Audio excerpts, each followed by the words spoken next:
Hello, everybody, and welcome back to A-Star League. First of all, it's great for me to be back. I've had a very busy couple of weeks, but I'm glad to be back, and I'm very excited to be jumping in with Powder here once again. Powder, this is a pretty important week for pretty much every team we're going to be seeing.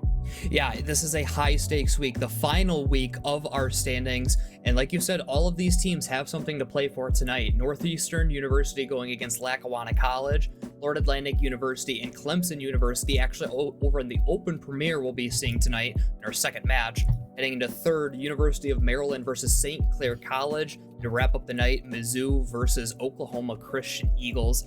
And like we had said, all of these teams have huge stakes to play for. These aren't teams that are near the bottom of the standings. These are teams at the top within those three spots that are key to get into, at the very worst, that conference play-in opportunity to then get into the conference championships. And this week is going to be super important, starting strong here, starting early with Northeastern versus Lackawanna. Lackawanna has a bit of a larger hill to climb. They've got a large opponent to be going up against, and if they lose to Northeastern, their following game against, I believe you said, Michigan Tech becomes that much scarier. So looking at the side of Northeastern, this is a roster that we are definitely familiar with, one that pulls no punches and one that is going to try to walk out of here with the fastest 3-0 we've ever seen.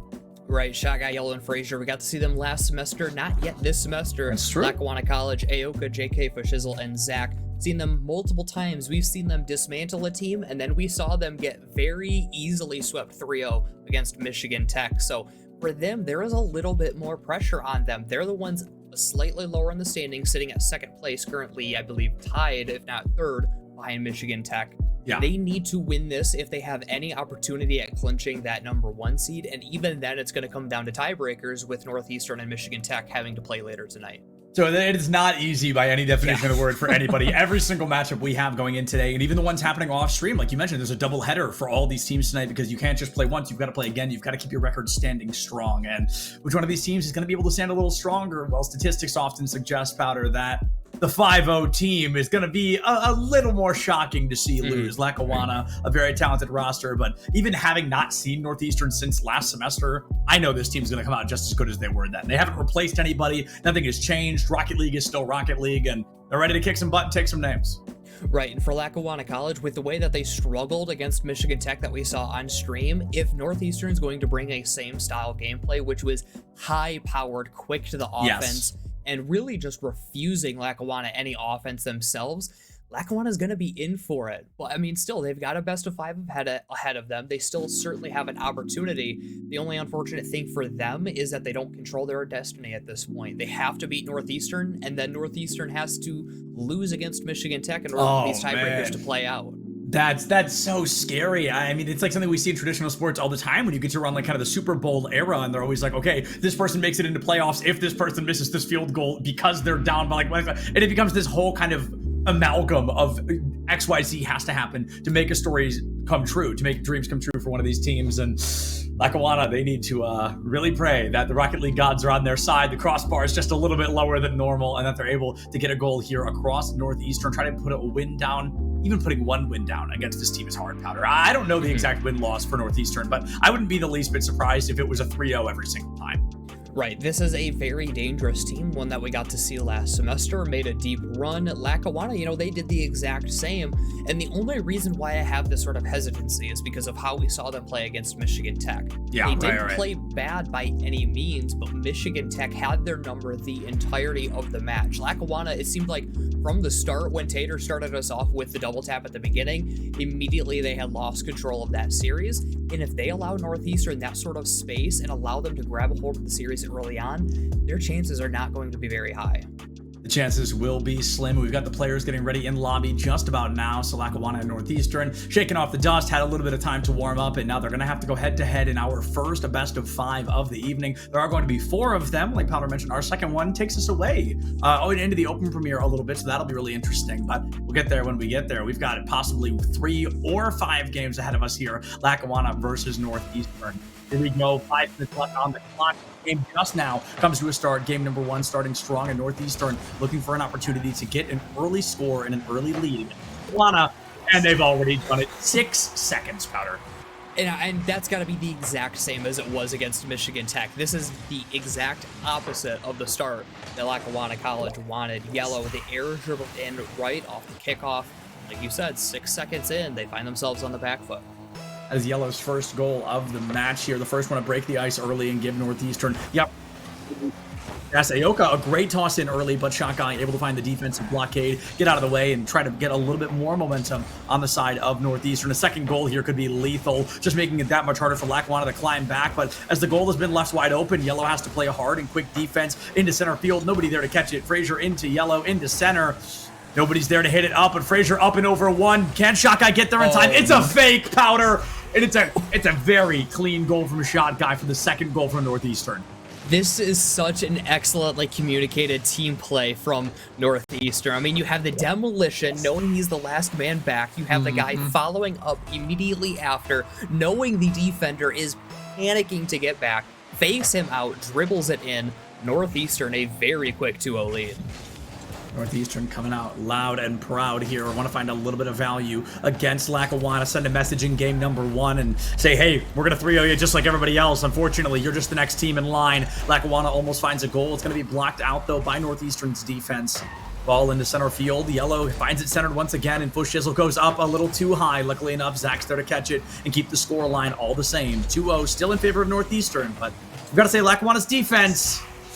I was just about to say starting to feel stronger, Powder, and there's a pretty critical blunder there. A double commit onto the defensive play, goal left wide open, and of an incredible team play once again from Northeastern. Northeastern is just picking them apart. 4 shots, only just over a minute in, shooting 3 for 4 to start the game. Lackawanna College needs to clean this up quickly. They need to find some offense for themselves, and honestly, more importantly, at this point, just shut down the offense that Northeastern University is having. They're allowing them to get too much time of possession, allowing them to rip too many shots at the net. They start to panic, and the goal or the ball finds its way into the net or the goal, has allowed Northeastern to build up this huge lead. Northeastern's lead not going to be slowing down anytime soon, if I had to guess. Only 90 seconds off the clock, and they already find themselves up by a 3-0 lead. Might be a fourth here as Yellow goes in for a bit of a corner tap. Sloppy play, no boost in the tank, and Lackawanna barely keeps that one out by the skin of their teeth. Shock Eye onto the defense, finds it centered once again. Yellow waiting for an opportunity, misses out. Here comes a double tap from the center goal. Once again, Zach able to find it. Northeastern, not a 4th point in sight. Oh, still looking for the offense, though. Been almost a minute since they scored, and now here comes Lackawanna the other way, breaking through still with plenty of time as well. Lackawanna, plenty of time left on the clock. Scoring late, much better than scoring never. 3 minutes on the clock. 2-point differential, 1 goal per minute something, I don't know. But Lackawanna, they're looking for a little bit of time to just get that wiggle room back, to take the momentum, to take the lead, because that's where Lackawanna likes to thrive. When a team like Northeastern comes in and surgically dissects every single play you try to make, it's difficult to be the playmakers, to be the pace setters. But now that Lackawanna has found that space a little bit, can they thrive with it? They are starting to maintain more offense. A miss from Frazier. Here comes Aoka trying to place it perfectly, and he does. Right side of the net, and suddenly Lackawanna, with over half the game left, finds themselves down by just 1. Lackawanna definitely feeling good about their chances here. 2:41. We haven't even entered the second half, and all of a sudden they find themselves only a 1-point differential between them and Northeastern, a team that has 3-0'd many people so far this season, a team that hasn't dropped a set this season. They're 5-0, one of the few undefeated teams left here in NA Star League. Frazier finds an early demolition onto Aoka, makes it a little easier for Northeastern to breathe. Yellow takes it up to get away from the blockade and sends it right back into that center field. Centers it down, possibly a double tap, and defense gets that attacker out of the way, and Northeastern, a very clean performance from Yellow once again. And the hat trick from Yellow, their third goal of the game. Fantastic goal from Northeastern again, continuing to build out this lead. They did allow a little bit to slip with Lackawanna finding more offense. The shots have evened out pretty well, but Northeastern with that quick start has allowed them to not have as much pressure on them throughout this game one. Not as much pressure on them here in game number one. Double demolition comes through. It's going to be a very brief 2v2. Who's able to come out on top? Ball flies into the air towards the goal of Northeastern. Smacks it down towards center. Once again, Foshizzle catches it. A redirect makes it possible for Lackawanna to score. But Frazier, by the skin of their teeth there, Powder, blocks it out before a double tap from Aoka. Seals it once again. We are still within 2 minutes on the clock. Fantastic job of Lackawanna not giving up the rebound there from Aoka straight into the back of the net. Still plenty of time, 2:06 remaining. Lackawanna continues to fight their way through this game, attempting to fully complete the comeback. Still need one more though, and 2 left on the clock. One more goal, 2 minutes remain. A very high-scoring affair here in game number one. We often talk about how game one can be slower, can be a little more patient from the teams as they get ready to dissect their opponent. But Northeastern came in clearly with the game plan. They wanted to exuberate, and they have found a way to do it. 1:45 left, 102 seconds here for Lackawanna to answer back. You've made it close, Powder. You've gotten to 1 point 2 times now. But you've got to break that curse. You've at least got to tie things up, or maybe take a lead. JK gets that demolition onto Yellow, resets ball control for Lackawanna. They're trying to get it out of the corner towards Northeastern's goal, but Shot Guy is there to shake it away. Aoka into JK, up off of the goal. Where is that tertiary follow-up? Unfortunately, they couldn't leave their goal open to risk it, and they lose ball control to Northeastern again. Good job of Zach picking up the boost, though. It allows him to take these challenges to keep the ball, at the very least, not immediately on their defensive end. JK fishes a long banger down the field. Zach will chase this one down, but instead it's Yellow taking over for Aoka now to challenge into the corner. 1 on the clock. Shot on Shot Guy. Was not up for it. It was just wide. He fights to the demo to still get the clear. Lackawanna starting to run out of time.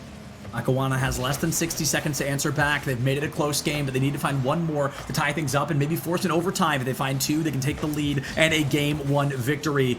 Zach gets a great clear down toward the goal of Northeastern, but nobody's there. It's a complete no man's land. Aoka tries to go for the wall jump, can't find it. Shot Guy centers ball control into Frazier. A sloppy pass, a clear down into the far side of field, and you've got to wonder if it's just kind of a delay of game situation. They want to intentionally make sure that Lackawanna has no shots on goal for the rest of this game. Right, they're really just trying to starve away Lackawanna with possession, but it's not working out. Aoka with a fake, dangerously placed down. JK Fashizzle, this one just a bit high. The defender gets to it in time. Offense given away in the final 10 seconds. Open at the shoot from left side, shot cut off. Aoka will do what he can. JK Fashizzle towards the net, immediately stopped, and they keep the ball up.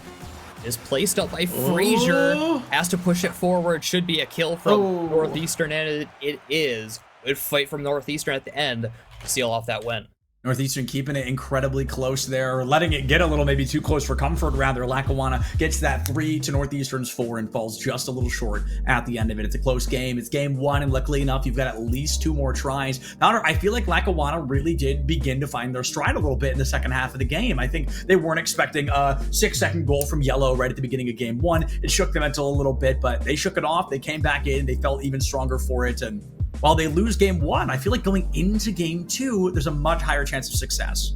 There certainly is, and if they can avoid a 3-0 start within the first minute, or 0-3 start, I should describe it as, within the first minute, their chances are going to skyrocket. I mean, they still only scored 3 within that minute or so, but they withheld Northeastern to just 1 single goal in the final 3:57 of game 1. That's impressive based on the offense we saw from them early on. So if they can play like that for the entire 5 minutes, their chances of getting a game win here are significantly higher. And when you sit on the hypotheticals, right, if that 6-second goal didn't come to fruition, that's a 3-3 overtime, right? It's that one blunder right at the beginning of the game that ends up costing you game one. But hindsight's 2020. You get ready to move back and you go into game number 2 thinking, let's not get scored on in the first 6 seconds here. Let's force an overtime. Let's see what we can do. And let's keep up this pace of play. It feels like Northeastern in the beginning was just kind of dragging their opponent by the ankles. Lackawanna just scraping on the ground, desperate to stand back up. But when Lackawanna met that punch, they went blow for blow with Northeastern. I really saw an increase in play, and I think Lackawanna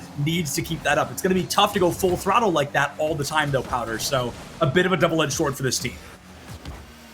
In between the break, we were taking a look at the rules real quick to kind of see what the situation is, and the unofficial, from what we can tell from within the rules, is that Lackawanna is unfortunately out of the number 1 position based on the tiebreaker being head-to-head. So with that loss against Michigan Tech, as Northeastern slams one into the top shelf to start off game 2, with that loss to Michigan Tech, Lackawanna is really just now fighting for either the 2 or the 3 seed based on if they can win their second match tonight. Hey, podium, baby. You know, that's how I live my life. You made the podium. You're getting at least that bronze. And while it's not that gold medal, you've definitely made a statement and you've shown improvement for your team and your program as a whole. Frazier, the last member of Northeastern to put a goal down, does so just then. And hey, it was 27 seconds this time instead of 6. So I would call that a win here for Lackawanna. They're not getting dunked on right out the gate, and now they've got even ball control in their favor. Yellow, a great disruptor shot in air, keeps it away from that goal towards the center field. Can Zach do this? Around 2 defenders, but unfortunately just a little off to the side. Not able to get that lineup, and Northeastern steals control again before Zach sneaks in.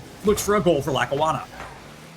The offense continuing to build up for Lackawanna. They just need to find a shot from it. They can't before Shot Guy bangs it all the way down. Good clear to the right side. JK Fishizzle with plenty of time. Loses out the challenge, though. Aoka barely gets to it and only gives away possession. Pass too far forward. Yellow will have to slowly play it into the corner. Pass gets cut back the other way. Still into the hands of Shot Guy for more Northeastern offense. Ooh, Zach demolition onto Shot Guy as we see Aoka try to find an iota of anything in center field. Wants to get ball control for the team, but really finding a difficult time in doing so as Northeastern comes through. That double commit might cost him, Powder, but Frazier, the hero of the day, an Oscar-worthy performance there on that defensive play. Comes through, another attempt blocked out by Frazier, and Zach can't line up that 1-1 scoreline for Lackawanna. One thing I'm noticing from Northeastern's defense is a lot of double commits, and it hasn't come back to bite them yet, but they are very panicky when Lackawanna starts putting the pressure on.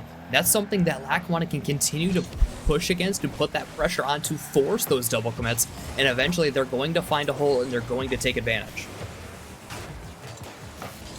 Lackawanna catches this double commit in time, it really could be the kryptonite to use against Northeastern, but it's a big ask to have this team identify it in the chaos of trying to beat a 5-0 behemoth roster like Northeastern. Getting ready to enter the second half, and clearly things are different here, right, Powder? We're at 7 points at the end of game 1. We are at 1 point here halfway through game 2. It is going to get doubled, though, by Shot Guy finding their second point of the series and doubling the lead for Northeastern. Excellent challenge from Fraser to set this one up. Not much that Zach's going to be able to do. Just last back. Has to go wherever the ball is. Cannot find it. Nearing halftime, 2-0 lead for Northeastern.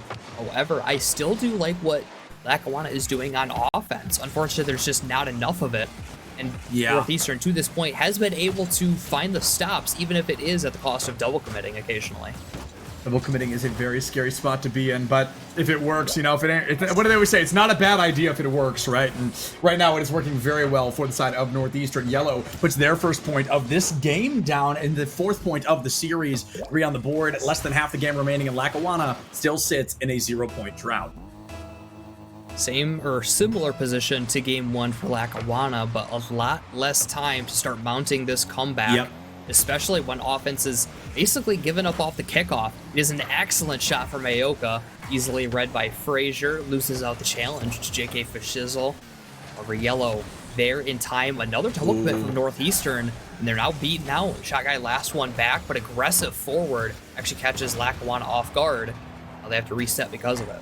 Fraser's demolition does open up the door for Lackawanna a bit, but that door almost gets slammed in their face, just barely. Is a goal going to be whiffed out. Lackawanna almost finds a 1 point on the board just to get that momentum back in their favor, and unfortunately fall that bit short. Ball control here for Yellow. Goes up and over, not 1 but 2 defenders. JK catches it in the center field. It's a spike down, caught out by Northeastern's defense once again.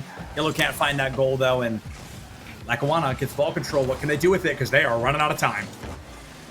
Excellent push up from JK for Shizzle, but Yellow reads it too quickly. That one right into Shot Guy's hands, back the other way. Things are not looking good for Lackawanna. No goals to speak of. Shut down from 3 last time. Now with just over a minute left, nothing on the clock yet. Not getting as much offense as they want late either. Maybe here's an opportunity as JK for Shizzle with a chance to get this one passed into the midfield. Beats out one defender, but Aoka is too far back, and now they're stuck with under a minute left to get 3 goals. It's feeling within the realm of impossibility here, Powder. We are asking for 1 goal per 20-ish seconds, give or take, and already less than that as we're down to 50 seconds and counting. This may be a 5-minute drought for Lackawanna as Northeastern, I think they noticed game 2. It's way too close for their liking, or game 1, excuse me, and they want to allow game 2 to be completely in their favor. No questions asked. Northeastern remains strong. 30 seconds left. 1 goal per 10 from Lackawanna right now, and that's just to force an overtime. I think this is going to be a Northeastern game. Certainly looking like it, and Zach cannot take advantage of the double commit, and there is another from Northeastern. They are consistently sending 2 men after the ball, but Lackawanna cannot find a way to break through it. And with that, we head into the final 10 seconds, and Northeastern 1 game away from the clean sweep. And after this game 2, it's looking a lot more convincing, like they'll be able to seal it. The defense holding strong no matter how many men they send after it. Yeah, walk away from an easy game 2 victory. You've got to wonder, Powder, if there's just something about Northeastern maybe playing with their food a little bit in game 1. Maybe they weren't prepared for the action and the power that could be brought to the table by Lackawanna, but clearly something happens between game 1 and 2. There's a pretty notable shift in performance by this team as it's like, oh my goodness, 1 point differential, and then it's, oh my goodness, 3-0. They've definitely taken the gloves off. They're coming in hot. They want to make sure they walk away with a 3-0 on the series, not just game 2. Right, and the most interesting fact about this game is that the shots were actually in favor of Lackawanna with 11-7. That's crazy. In favor of the Falcons. It was an insane offensive performance in the terms of they got the offense, they just couldn't find a way through Northeastern's defense. Like we said, a lot of double commits, but honestly, Northeastern was able to play through those double commits. Lackawanna could not ever take advantage of one. They still found clears, and they really just struggled overall to kind of find their way through that defense. Yeah, the defense has been very strong. Fraser, in particular, from the side of Northeastern, blocked out several shots that I thought were a shoo-in to go in, just seemingly appeared in that moment, made it a lot easier for Northeastern to thrive, not just survive, and walk away with a 3-0 in game number 2. Like you said, Powder, there's 1 chance left here for Lackawanna, and not only is it just 1 chance, that 1 chance needs to turn into 3 successful victories in a row against an undefeated team. So unfortunately, the odds are stacked against Lackawanna in this moment. It's a fight or flight time for sure. Right, and like you said at the beginning of this series, you are correct. Northeastern has not dropped a single game this entire season. And at this rate, I don't expect this to match to where they are going to drop one. You know, later tonight, there's a good chance that Michigan Tech might be able to take one. But here and now, as Yellow slams another one home off the kickoff, it's looking like they might walk into another straight sweep.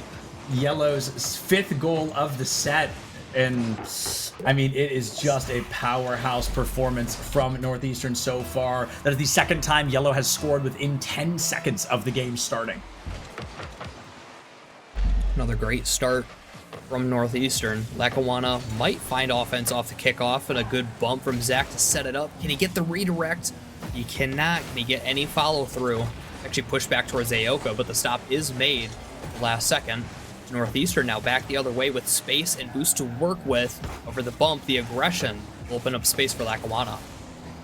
Lackawanna might be able to find something if they can get a defensive play here. JK goes for a Hail Mary clear down toward the goal of Northeastern. It gets pinched into the corner, ball's off to the side, and Zach can't find the angle to approach. Goes for the rotation around to seal ball control back early and gets stolen by Yellow into the air. Aoka tries to find something, but it spikes down into the goal of Lackawanna to get it out of the way, keeping us at 1-0. A minute off the clock, 4 minutes remain.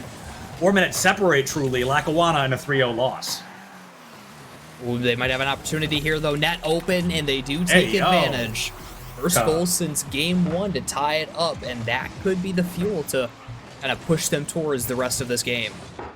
Aoka does find that goal, ties us up 1-1. It's Aoka's third goal of the series so far. Like you said, first one in 2 games, as it was 0 points from Lackawanna back in game 2. But clearly, the fire has been lit underneath them like never before. Desperate for that podium. We talked about this earlier. Aoka goes for a great spike down. A sloppy hit, though, as it connects to the floor, and JK will be demoed. Zach almost finds it. Almost is never going to be enough. You've got to get that lineup a little bit cleaner, and it's just not going to work out well for Lackawanna quite yet. Still maintaining the offense, however. Good job from Aoka, and he follows it through. A shot opportunity from JK for Shizzle, but he loses control, and now an aggressive push. Allows Yellow space. Push towards the middle towards Frazier. Off the corner, a little bit wide. Now over towards Zach. He'll look for the clear for Lackawanna. So plenty of time in this game. Lackawanna wants to start taking advantage of this possession that they're maintaining. Position is key at the end of the day, and Lackawanna winning this by a single point is still a win. JK Shizzle has to play defense, gets the ball out of the way, and Fraser can't catch it either. Sloppy into center field in favor of Lackawanna for just a moment. Zach steals it away. A great pinch into the far right corner if you can catch it, but with no boost in the tank. It's just kind of a no man's land ball. Fraser steals it back. Zach still, I believe, at 0 boost. Can't find that lineup either. 2:50 remain. Lackawanna, the ball control's been great, Powder, but they haven't really even gone for a goal in a while. Oh, not much aggression for either team. It's kind of just been back and forth. They'll hold the possession, not go for many shots. Oh, until Shot Guy, an aggressive challenge. Finds an open net, gives Northeastern back the lead. Shot Guy's third goal of the series. And like you said, Northeastern taking the lead once again. Definitely feeling strong about their chances of another 3-0 here at NACE Star League. This team simply too good to be stopped right now. Lackawanna have 2.5 minutes to make sure they are not just another bump in the road for Northeastern, because right now it's feeling like this team's about to go from 5-0 to 6-0. And Lackawanna, like I said, just another team in the way. A lot of time left for Lackawanna, especially with the lack of offense that they've been having lately. And been getting a lot of chances, but nothing really that serious, nothing too aggressive, nothing too fancy to try to break past the Northeastern defense, which after what we saw in game 2, with all the shots that they put on and no goals, they are going to need something that's going to break past this wall. Gotta break this wall one way or another. With only 2 minutes remaining, Lackawanna gets a hit towards center field. Zach goes for a bit of a waterfall shot, but Yellow catches it out. JK brings it into the far corner with only 65 boost in a 2v1. You've got to get a little jiggy with it, and they just can't land the goal. Zach goes for an opportunity to strike once again. Aoka finds one of their own. The goal's left wide open for a moment on the side of Lackawanna and Northeastern. Can't find their connection either. Lackawanna looking to carry it out. Aoka, though, taking off the field, a shot, or an opportunity given to Shot Guy. JK fishes a long clear out, but that is not what that's not what Lackawanna needs. They need to keep the ball close and not give away possession to Northeastern. As even if they're getting it back in the offensive half, it just keeps going forward into a Northeastern player's hands, and then the offense shuts down because of it. You need to maintain a closer possession. I don't like that attempt, at least from Aoka, even if it does go the other way by Frazier. The attempt was there. Unfortunately, it's not going to work out quite like they want, but with 60 seconds left, it is a now or never moment for Lackawanna. And unfortunately, Powder, I think the statistics recommend it's going to be never. They have not had the lineup they wanted. Frazier able to take out Aoka into demolition, giving ball control back to Northeastern. A hero play from JK and a wide open goal brings Lackawanna back to life. That is JK's first goal of the series as well. Fantastic sight from JK Shizzle, seeing the too aggressive push-up from Yellow. It's a wide open net. He takes advantage. 45 seconds left. They have tied it back up. It's just about pushing towards the end and try to get this game victory and avoid the sweep. Avoiding the sweep is the name of the game. With 40 seconds left, can they at least force an overtime, make Northeastern sweat, or maybe go as far as take the first game this entire season off of Northeastern? That would certainly be a sight to behold, and it's going to be up to Lackawanna to try and pull that off. Only 30 seconds left here, Powder. Excellent touch from Frazier. Yellow up quickly. Aoka caught out of position. Luckily for him, JK Shizzle right behind. Take over. Push back out towards the mid into Yellow's hands again. Sidewall pass. Shot Guy a little bit too slow. Zach gets the push up. But Frazier leaving it up for Yellow again. It's a fake, and one man misses. Aoka is there. Another miss. Yellow has an opportunity, but can't get the shot. It's instead into the corner. Goes for the 0-second pass. It's up, and one man off the field. Ain't no way. Put away by Zach. Now cleared out the other way. Yellow's going to want to stop this one. He does put on the brakes to allow it to go to overtime. Overtime is here. Will Northeastern lose their first game? Will history be made here? Aoka getting that demolition early on the shot guy increases the opportunity for Lackawanna to score. Fraser has to play up close. JK sends it up. Not able to get through though. Shot guy the defense. Fraser an insanely risky block. It is going to knock the ball out of goal. Lackawanna can't celebrate that win, and not quite yet. With 18 seconds already up on the clock, Northeastern wants to end this one early. Powder, you can only assume this team is sweating right now. That is really the most tense kind of play that there is when you are Northeastern. You're forced to save it off your own back wall. Lackawanna was mere seconds away, and now it's open down the field, but Aoka on the respawn gives a little bit more safety. Now he's taken off the field. Is the shot on? It's just wide. Yellow can't get it around JK Fishizzle. Frazier, smart to turn back, sees two teammates in front. Now good push from Shot Guy into the midfield again. Frazier taking his time. The Shot Guy looks to steal boost, keeping it into the offensive half, not going for anything too risky, just keeping that possession, but the last man just went. Now Frazier has to race back and restart for Northeastern. Restart for Northeastern. It's a scary spot to be in. A minute already up on the clock. Shot guy finds the demolition. The shot is not good on goal, and Zach has the time to clear it down. Two members of Lackawanna have gone down in this moment, and JK can't get the lineup either. All three back, and now it's a triple defense from Lackawanna. Goes for the drop shot. It's going to be cleared out. It's an open goal. Shot guy has to get in the way. Clears it back toward the center of Northeastern side. It goes up. Yellow on goal, but it's not good once again. I feel like you can see the cracks in Northeastern here. They're definitely starting to sweat, Powder. I think they're starting to get, it looks like a little Oh no, that's gotta be it. Ooh, barely caught up to from Yellow, but I think Northeastern has a little bit of miscommunication going on. The pressure might be getting to them. We saw a play on the offense just a few seconds ago where there was a hesitation on the play. One player, I think, thought the other one was going to go for it, and from that, they lose the shot opportunity. Allows Lackawanna back onto offense. It's doubled off the corner. Frazier there first. Everybody forward for Northeastern. Not much they can do now except rotate back. Frazier out of boost as well. Now it's favorable for Lackawanna. Can't get the flick, and it's actually muscled through from Yellow. Tries to push it downfield just Zach. a bit wide. We continue to go through overtime as Shot Guy looks for the pass up, and Frazier cannot catch up to it. Zach had a phenomenal bump there. The only reason this game is still going, knocks the ball just a little bit too far to the right. It hits the side of goal and does not give Northeastern the point they want. We are now halfway through an entire extra game of Rocket League, and Northeastern still cannot end it. Aoka barely able to keep it out of goal and keeping us at that 2-2 scoreline. Zach meets a Northeastern player in the air. Fraser tries to play a bit of a hard defense, and that's a great setup. Where's the follow-through? Shot Guy takes it away and rips that chance out of Lackawanna's hands. Still going strong. These teams refusing to go down without a fight. Can Lackawanna force a game 4? Because right now it is a full-blown strong arm if they can pull that off. Oh no, it was two double commits from Northeastern. And it doesn't end up mattering. After all that, 2 straight double commits.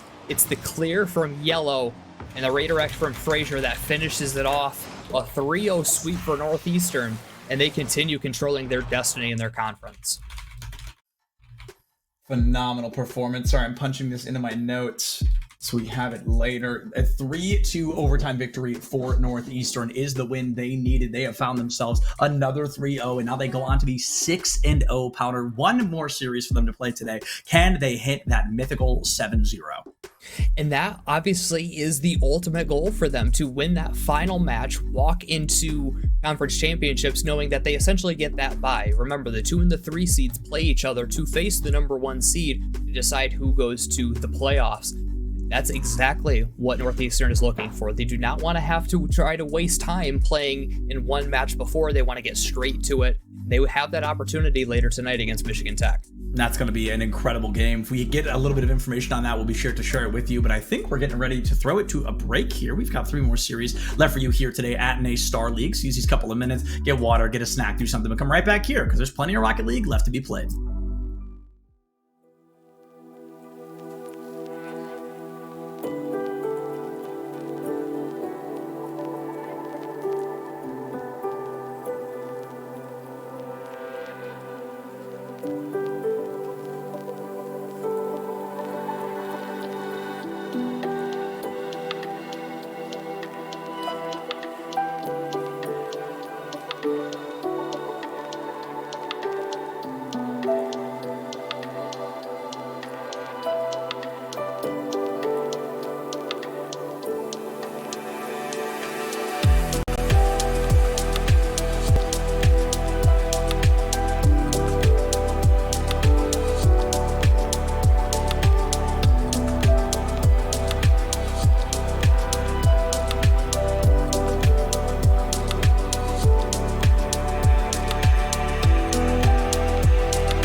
Hello, everybody, and welcome back to Nate Star League. I hope you all missed us just as much as we missed all of you. Our second of 4 series happening here on Nate Star League tonight is going to be a fascinating one that pulls us maybe a little bit out of the traditional fray powder, but we've got two fantastic teams to look at, both looking pretty darn good so far. Yeah, both teams tied at 4-1 at the top of their respective conference in the Open Premier. So like you said, teams that we haven't gotten to see before. Hammy Crackers, Mitra, and Tides coming out for Florida Atlantic, and Mitch, Snipes, and Heartless out for Clemson University. And they're actually, both of these teams are actually in a 3-way tie for number 1 in their conference. And again, this is the last week. We play double headers tonight. Clemson has a bit of an easier road ahead. They've already played Fisher at the top, the third team at the top. So Clemson really is the one who more controls their destiny in this situation, but it's also going to be tough because they did drop to Fisher early on this season. Yeah, dropping to Fisher is not a spot you want to be in, but one that you expect to be. So a loss on the board, it's great you've got it out of the way, but not everybody's played Fisher quite yet, and that could dictate some things down the line. However, this series has to come to a close first. Florida Atlantic College looking for a little bit of early momentum, but Heartless from one coast to the other, just barely going to miss out on a very quick goal for Clemson, still stuck at that 0-0 scoreline, and the pace of play, Powder, all of a sudden feels like we've amped to 300%. Yeah, these teams coming out fast, looking to get a hot start here.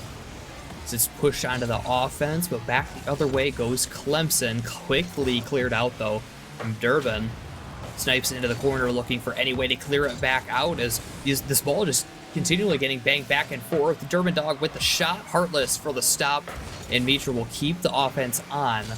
Quick start for both of these teams.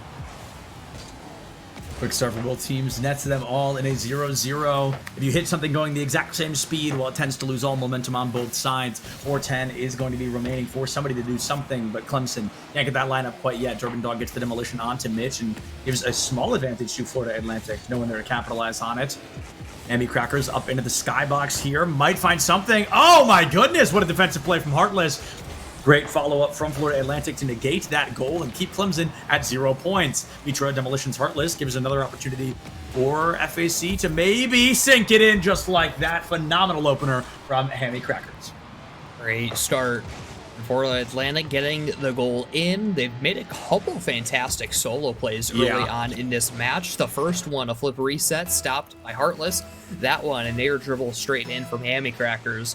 Good start for Florida Atlantic. They'll look to keep that up and keep up honestly, the fantastic mechanical plays that we've been seeing. Yeah, these mechanical plays have been impressive through and through so far. Mitch goes for a setup of their own, gets bounced off to the side. Nothing for Clemson yet. Florida Atlantic's Durbin Dog. Ball control towards center field. Mitra there to catch it. Falls just a little underneath, but the tip hits, and that's what matters. Mitch gets that defensive blockade once again. Florida Atlantic learning their offense is good, but Clemson's defense seems to be just as. They've got to go for those tricky plays and those off-kilter moments to get more points on Clemson and guarantee themselves a win. Another solo play attempted from Florida Atlantic. This time again shut down by the defense. Heartless able to break out. Now it's just a matter of Clemson maintaining the offense. The flick is too wide. Hammy Crackers keeping possession close, but he does lose control. Mitch, a slow play around one, goes for the pass, and Mitra able to get there in time. Heartless beats out the last defender, but no one there to take the shot from Clemson. Instead, it's another clear from Florida Atlantic. They'll look to build up the offense again. The offense build is going to be a critical pace of play here.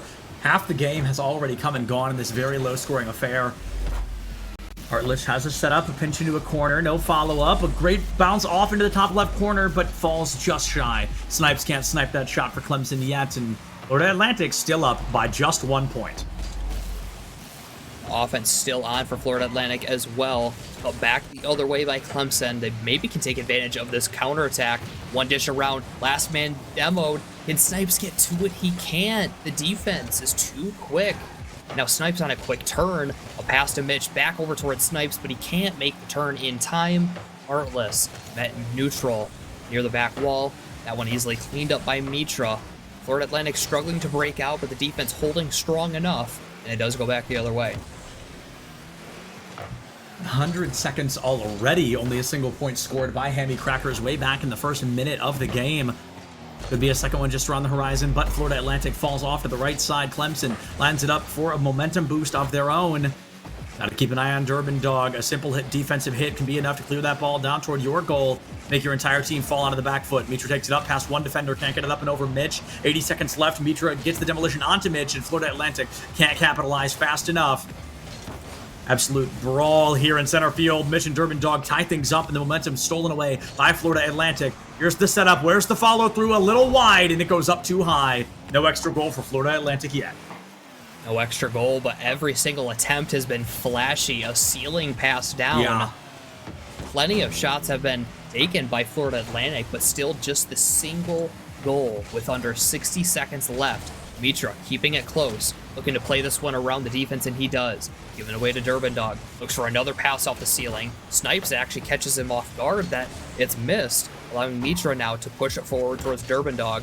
He'll keep it close again. Past two defenders. Everybody went for Clemson, and it pays dearly. As 2 goals are in from Florida Atlantic, they need a quick comeback with only 38 seconds left. There's a weird recognition there, a weird respect, where you kind of have to calculate the risk. If we all run it down, can we get that point? Can we make it worth it? Because the second all three of us leave our back half, that goal's wide open, and unfortunately for them, it certainly was. 35 seconds here on the clock. Florida Atlantic has essentially guaranteed themselves a Game 1 victory, and going into the rest of this series, I mean, hey, you're already 33% done. I honestly love the way that Florida Atlantic is playing up to this point. It's been flashy, but it hasn't been, and I don't know what better term to say other than dumb. I mean, you sometimes see players go for flashy plays when it's not really needed, but I haven't seen that. Every mechanical play they've gone for has had its purpose, and it's worked out for the most part. It hasn't cost them. It hasn't allowed Clemson to really build up any pressure. It's been used when it's smart, and it's been used to get themselves around the Clemson defense. And until Clemson finds a way to shut it down, I say Florida Atlantic to keep going for it. Yeah, and I think you're completely right. Sometimes we see players go and kind of jump the shark in a way where they overextend, they go out for some cool, crazy, flashy, triple, double commit, bounce, whatever it may be. But it's like, that is always going to be risk versus reward. Clemson hasn't really had an opponent do that yet. It's like, yes, they're being flashy, yes, they're being risky, but at no point did I watch them do that and go, okay, if that fails, you get scored on. It feels like it's almost an insanely calculated risk, a pinpoint there of teetering on the edge of chaotic, but still performing at a very high caliber. Right, and another thing that allows them to go for this is their rotations. They're not sending up 3 men at all times. They do have one back in time, just in case the flashy play doesn't work out. So it's all building up to this ultimate pressure that Clemson is facing. And even if you don't have the flashy plays, Clemson is not finding a way to really shut down the offensive attack from Florida Atlantic. Way too many shots were given up by them. Clemson, they had chances of their own, but they weren't coordinated enough to find their way past the Florida Atlantic defense. Yeah, the coordination falls a little bit short for Clemson. They lose only by 2 points, the lowest scoring game we've seen today by a notable amount. It's going to be a 2-0 in favor of Florida Atlantic University. But Clemson, they've got at least 2 more tries to try and turn this around. I feel like I'd like to see a little more hesitance to have all 3 of you leave your back third. I think I'd like to see a little bit slower pace of play when you're playing on the defense, because we saw a couple opportunities. I think one of the 2 goals, it was like, okay, they blocked out the first shot, and then the second attempt came in and no one was there because they kind of thought, okay, we blocked it, we're done, time to try to get offense back. And reality, you got to keep an eye on that defense and make sure you don't leave an open goal to get scored on. Great start from Clemson though, as Snipe sets up a counter play, and it's going to be whiffed center field. 3-on-1 down the field. Florida Atlantic going full out for it, and it's going to pay off. Top right corner from Durbin Dog. Clemson not finding their way on defense early on. Durbin Dog just takes the lineup there for FIU. They had no ball control at any moment in that matchup, and then all of a sudden, single couple of hits come through. Boom, Florida Atlantic up 1-0. 15 seconds exactly off the clock. Going up 2-0 here would be incredible for Florida Atlantic, because both these teams 4-1 on the season right now, but if FAU can walk away with that kind of dominance powder, that sends a message. It's a huge message, especially to Fisher waiting later on tonight. An extremely tough team in their own right. But if Florida Atlantic can keep it up and maybe catch Fisher off guard, certainly will bode well. But before then, you've got to get through Clemson University. The offense is being put on. Dangerous ball down from the defense. However, Mitra is there to keep possession close and carry it out, even if Heartless is still there to try to push the offense on. Hammy sends a pretty good ball control there into top, but it's going to be blocked out by not 1 but 2 defenders. A minute has come and gone. Florida Atlantic trying to play an aerial play. Clemson, it looks like they want to take it high. They want to play planes over cars, but unfortunately, they just can't get that lineup. And every time they fall short there, Durban Dog sneaks in, puts another point on the board. Third point of the series. This one for Snipes is just tough. He takes the 100 boost, but he inexplicably turns back towards the back wall. I'm not sure if his camera was facing the ball. He just assumed that the offensive player was going to go up the wall or what happened, but it was a mistake to be sure. Because of that, they find themselves quickly down 2-0. Still, they have not found a single goal in this series. Maybe a chance here, one-on-one. Mitch, can he get over Durban Dog? He cannot. Stopped again. It'll be Snipes to try to get Clemson their first goal, but it's not happening yet. Nothing on the board yet for Clemson. Durban Dog almost finds a hat trick here in game number 2, but it's Hammy that sneaks it in. Mitra still at 0 points, but Durban Dog at 3, Hammy at 2, and Clemson still sitting at a big old goose egg there on minute 7 of this goal drought so far, Powder. And the vision here from Mitra as well to dish it over to his teammate to get the ball in rather than just taking the shot straight on. Allows them to get out to this 3-0 lead, and it really looks like Florida Atlantic is ready to run away with this series. They nearly get the double tap there. Clemson is struggling to find any sort of offense. A couple shots on the board in this game, but nothing too dangerous. Maybe an opportunity here. No one goes after the ball. Instead, it's Hammy Crackers looking for the back wall. Pass over to Mitra. Right side shot. Cannot take the challenge in time. It'll be Snipes go the other way. Mitra doesn't find the goal, but when you're up 3-0, it's not the end of the world. More than half the game left standing for the side of Clemson to answer back. And as we enter minute 8 of this boost drought, things get a little worrisome. Oh, wow. That's a goal. That's definitely something, Powder. That is definitely an excellent 50 from Hammy Crackers. Lines up his car, hits it with the butt end of his car, I believe, too. Somehow pushes his way past the defender and in. Not even to halftime. 4-0 lead for Florida Atlantic. And for Clemson, we talked about heading in. They kind of had a way to control their destiny. But at this rate, it is really up to Florida Atlantic as an own goal comes in. And when it rains, it pours if you're Clemson.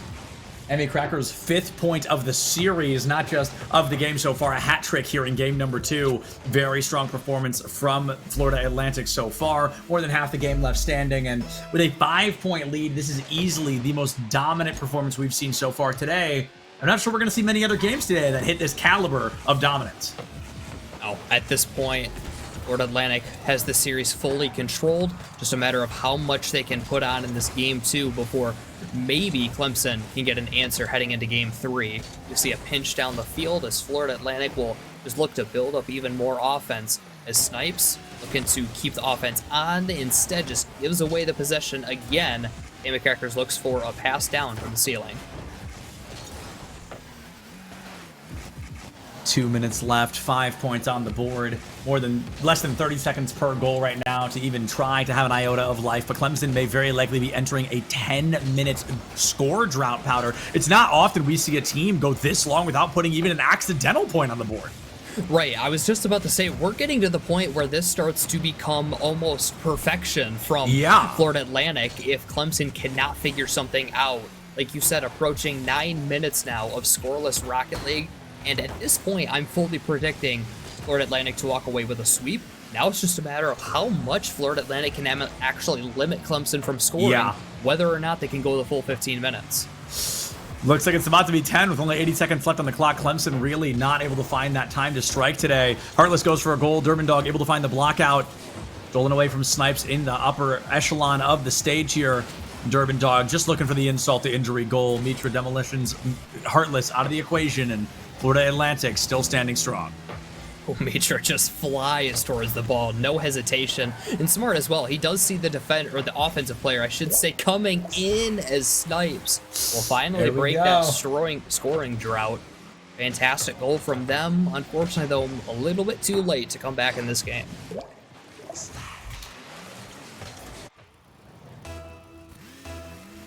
"53 seconds remain for Florida Atlantic to find an opportunity. Heartless going to be able to miss that 50-50. Mitra might find an open goal, but Hemi Crackers is there to catch it. Goes for the tap up and over. Mitch lays the defense. Hail Mary clears down toward the goal of Florida Atlantic. And with 1 goal per 10 seconds right now necessary from Clemson, I think game 2 does come to a close in favor of FAU once again. Right, very controlling in this game. Scored, what is that, about 7 straight goals before they gave one up to Clemson just now. Yep. Fantastic run for Florida Atlantic, and they're still continuing it. They're still looking for the offense, going for whatever kind of flashy play that they can.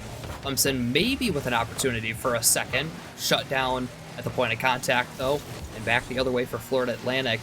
Clemson heading into game 3. This is a tough one to shake off. It was a very devastating defeat, but you're not fully out of the series yet. There are holes to be taken advantage of from Florida Atlantic, even as they put up the 6th goal with only a second left. 6th goal, Durban Dogs' 4th goal of the series, and I think you're right, Powder, because I've seen players come back from crazier reverse sweeps than this. This wouldn't be the be-all, end-all reverse sweep from Clemson. It's going to be a very uphill battle the way Florida Atlantic is playing with surgical precision to get the exact outcome they are constantly yearning for. And Clemson, unfortunately, just losing that matchup time and time again. But on the bright side, they've got one more try. They can try to make things work here. They can try to change things up. And going into game 3, Powder, is there anything really hyper-specific about this team? You're like, Clemson, knock it off, man. There's nothing that I'm saying about knock it off for Clemson. It's more maybe they can find holes in Florida Atlantic. Sure. Like we've talked about, they have gone for a lot of flashy plays. And I mean, starting to get towards the end of that game too, they were starting to go for more unnecessary flashy plays. They had the massive lead. There was no chance they were going to give it up. So, I mean, if that kind of overconfidence comes up from Florida Atlantic early in game 3, Clemson can really find themselves an advantage by getting a quick goal off of taking advantage of that. However, if that's not given up, Clemson's going to continue their struggles. Yeah, I agree. I feel like Clemson gets a little desperate there at the end of game 2, and they start going for the once in a lifetime. Okay, maybe I'll shoot. Maybe I'll score if I shoot here. Like it's a tough spot to be in. You go down 6-1. The series scores 8-1 right now in favor of your opponent. You're definitely going to be floundering a little bit of nerves. You've got to hit that GG go next button in your brain. Say whatever. Game 2 is sloppy. Who cares? Game 3 is where all the marbles are on the table. And as we head into game 3, in just a minute here, Clemson really needs to come out with a much stronger performance and just kind of show less respect, I guess, for their opponent. Like, it really feels like they are afraid to go for some basics and some fundamentals because of the performance FAU has brought to the table. Right, and I mean, in a match like this, down 2-0 now in the series, you might as well just send everything. It's very likely that Florida Atlantic is going to walk away with a series win with the way that they've played. So at this point, why not send everything at Florida Atlantic? See what you can do, see how you can break them down, and maybe that will result in more pressure to be able to walk away with a series win at the end of the day. Walking away with the series win is going to be the goal here for both these teams. Florida Atlantic just a lot closer to being able to do that here. Only 4.5 minutes, and they might be able to find a 3-0 against somebody they're tied with in the standings right now. Mitra goes for a goal. Mitch is going to get a block there as Snipes takes Urban Dog out of the equation.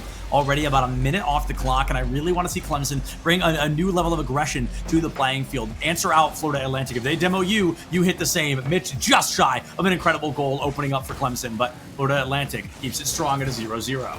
Oh, I love the pressure there from Clemson to start it off, and it results in a goal and their first lead of this series. Florida Atlantic did not expect that at all. I think Mitra didn't necessarily disrespect the shot, but I don't think he saw the opportunity that was found. He does find his way through, gives Clemson that early lead, and maybe they can build off of that. The early lead is what Clemson has been looking for, and it's been a while since we've seen it from them. Durban Dog trying to play a defense. Secondary goal comes in, and Heartless finds another one. Clemson really starting to pick up the heat a little bit here in game number 3. They understand back against the wall. We are running out of time, and time's essentially up. Let's make some changes. 2 points now on the board for Clemson. For Florida Atlantic, I want to say that knowing what I've seen in Collegiate Rocket League before, this might be Florida Atlantic coming in a little bit too confident that they had this series under wraps. Definitely. And it's allowed them to kind of let up off the gas when they really shouldn't have. Now they're suddenly down by 2 with over a minute having gone by, narrowing down their time to try to build this comeback. They still do have plenty of time, and they will find one here with a banger downfield from Hammy Crackers, but they need to clean things up quickly, otherwise Clemson's going to keep finding their way into the net. It's going to be 1 point on the board. You've done it. 90 seconds gone. We've seen 1 goal per 30 seconds here, give or take. And Clemson is going to be up by 2-1. Florida Atlantic scores. Hemi breaks a curse early, and we won't have a 10-minute drought from Florida Atlantic. With 3.5 minutes left, Florida Atlantic needs to get back to the game they know and love, the game they're comfortable playing. And I want to see just that default play style, like you said. Kind of turn the boosters, the thrusters back on. Don't pull your punches now. You're so close to a 3-0. Another banger shot towards the right side, and a double commit from Clemson could come back to cost them. Urban Dog looking to slow play as Mitch is taken off the field. Chaos on the defensive side for Clemson, and it's just dumped to the other side by Florida Atlantic. Now slow playing it. Pass down to Hammy Crackers, barely cut off by Heartless. Urban Dog up quickly to looking for a pass. His last man is killed. Mitra on the shot. What a play from him. Just taking it upon himself to clear the net and knock in the shot.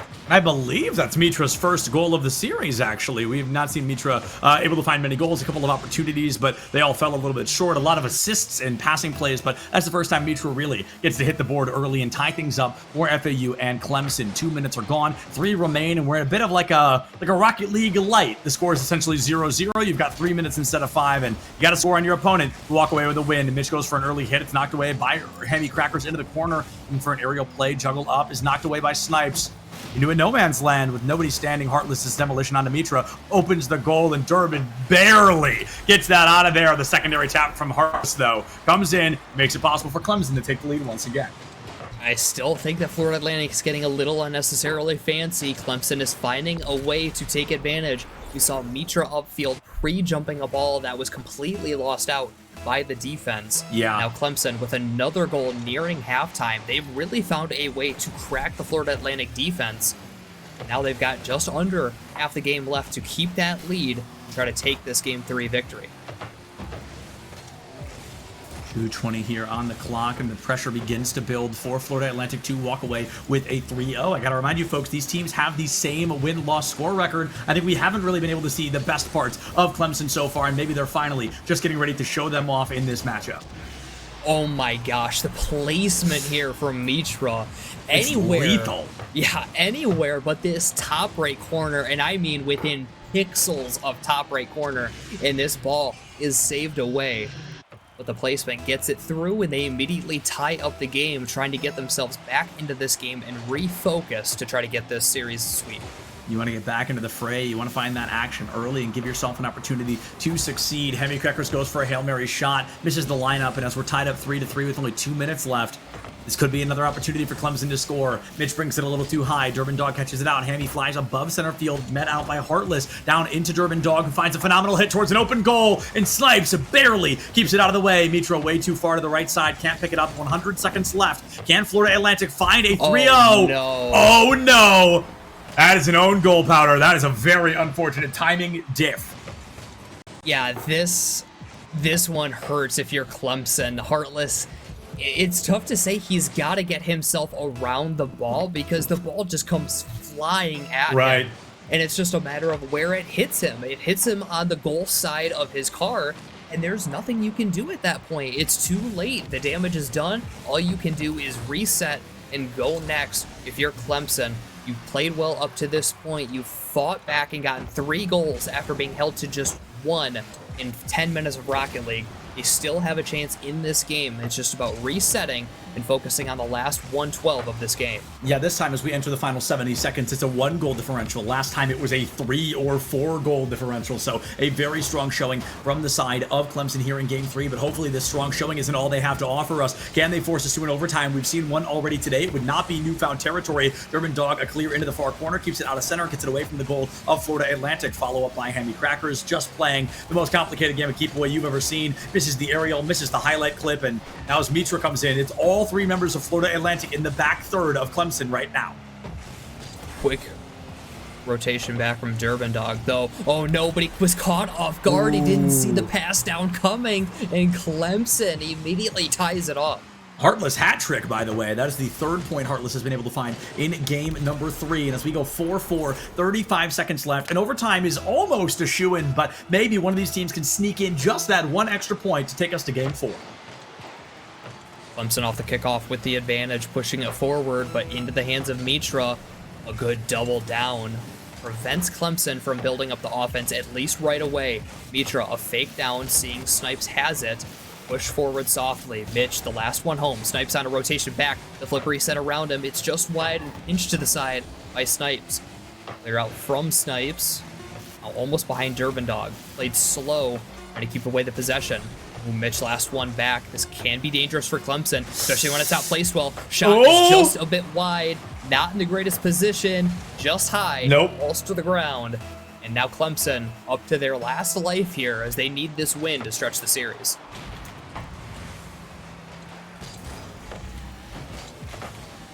This is where it all comes down to it. Overtime here in game 3. 2 timelines before us. A 3-0 victory for Florida Atlantic or a 2-1 lead going into a 4th game. The timer will continue to count up until somebody scores, and as Clemson finds themselves on the back foot, they have to act quickly. A double commit comes in. Heartless able to knock it out towards the goal of Florida Atlantic. Mitra into center field, a bit of a no man's land. Snipes finds an opportunity. Hammy Crackers comes in. Durbin Dog goes down. Takes it up high, tries to keep it away. Juggle just not there, and Snipes blocks it out once again. Close, never going to cut it. Here comes another rush down towards center field. Taken away by Durbin Dog. Both teams really playing raw, primal fundamentals, just waiting for their opportunities to strike. Florida Atlantic's maintained this offense for the vast majority of overtime. Clemson struggling really to break out and build up an offense for themselves. Hammy Crackers with the flip reset, can't land it in time. Losing out the challenge is Florida Atlantic. It's Mitra back towards the midfield, pinched back and not what Clemson needed. Mitra, an aggressive challenge, pass to the midfield again. Durbin Dog beat out by Snipes. Hammy Crackers last man back, aggressive to it. And Clemson struggling again now to break out onto offense. Both teams playing it slow, not going for anything too risky. It's playing a lot of back and forth as Mitch slow played down and a pinch out from a double commit results in a clear for the Owls. 100 seconds now on the clock. We're getting around to that point. We're about halfway through an entire extra game of Rocket League. Florida Atlantic in a 4-4 scenario. They want to find a 3-0, but Hammy Crackers really had to be careful on that play. It was a great setup for Clemson to strike. Mitra takes it high. Snipes should be able to catch it. Goes up and over one. There's a double demolition coming through. Mitra able to find Heartless 2v1 in favor of Florida Atlantic, and Durbin Dog has to play a hard defense. Hammy Crackers can't make it over that defender in time. Snipes trying to be the hero Clemson needs, but might turn to a 0 here against them. A 3-0. Hammy Crackers, a phenomenal drive there from the air, but just can't get it. Ooh, a bump on Heartless prevents Clemson from getting onto offense. It's Heartless now recovering, attempting to clear, but he can't get it past Mitra. And Mitra can't get it past Snipes. Both teams operating on such a low boost right now, not many plays are able to be made. Durbin Dog with plenty, giving it to Hammy Crackers, picking up 100. Not find the ball. Mitra cut off at the point of contact. Hammy up into the sky, gets the reset. Can he use it to his advantage? Keeps it low. Mitra on the shot at top 10 play to win the overtime.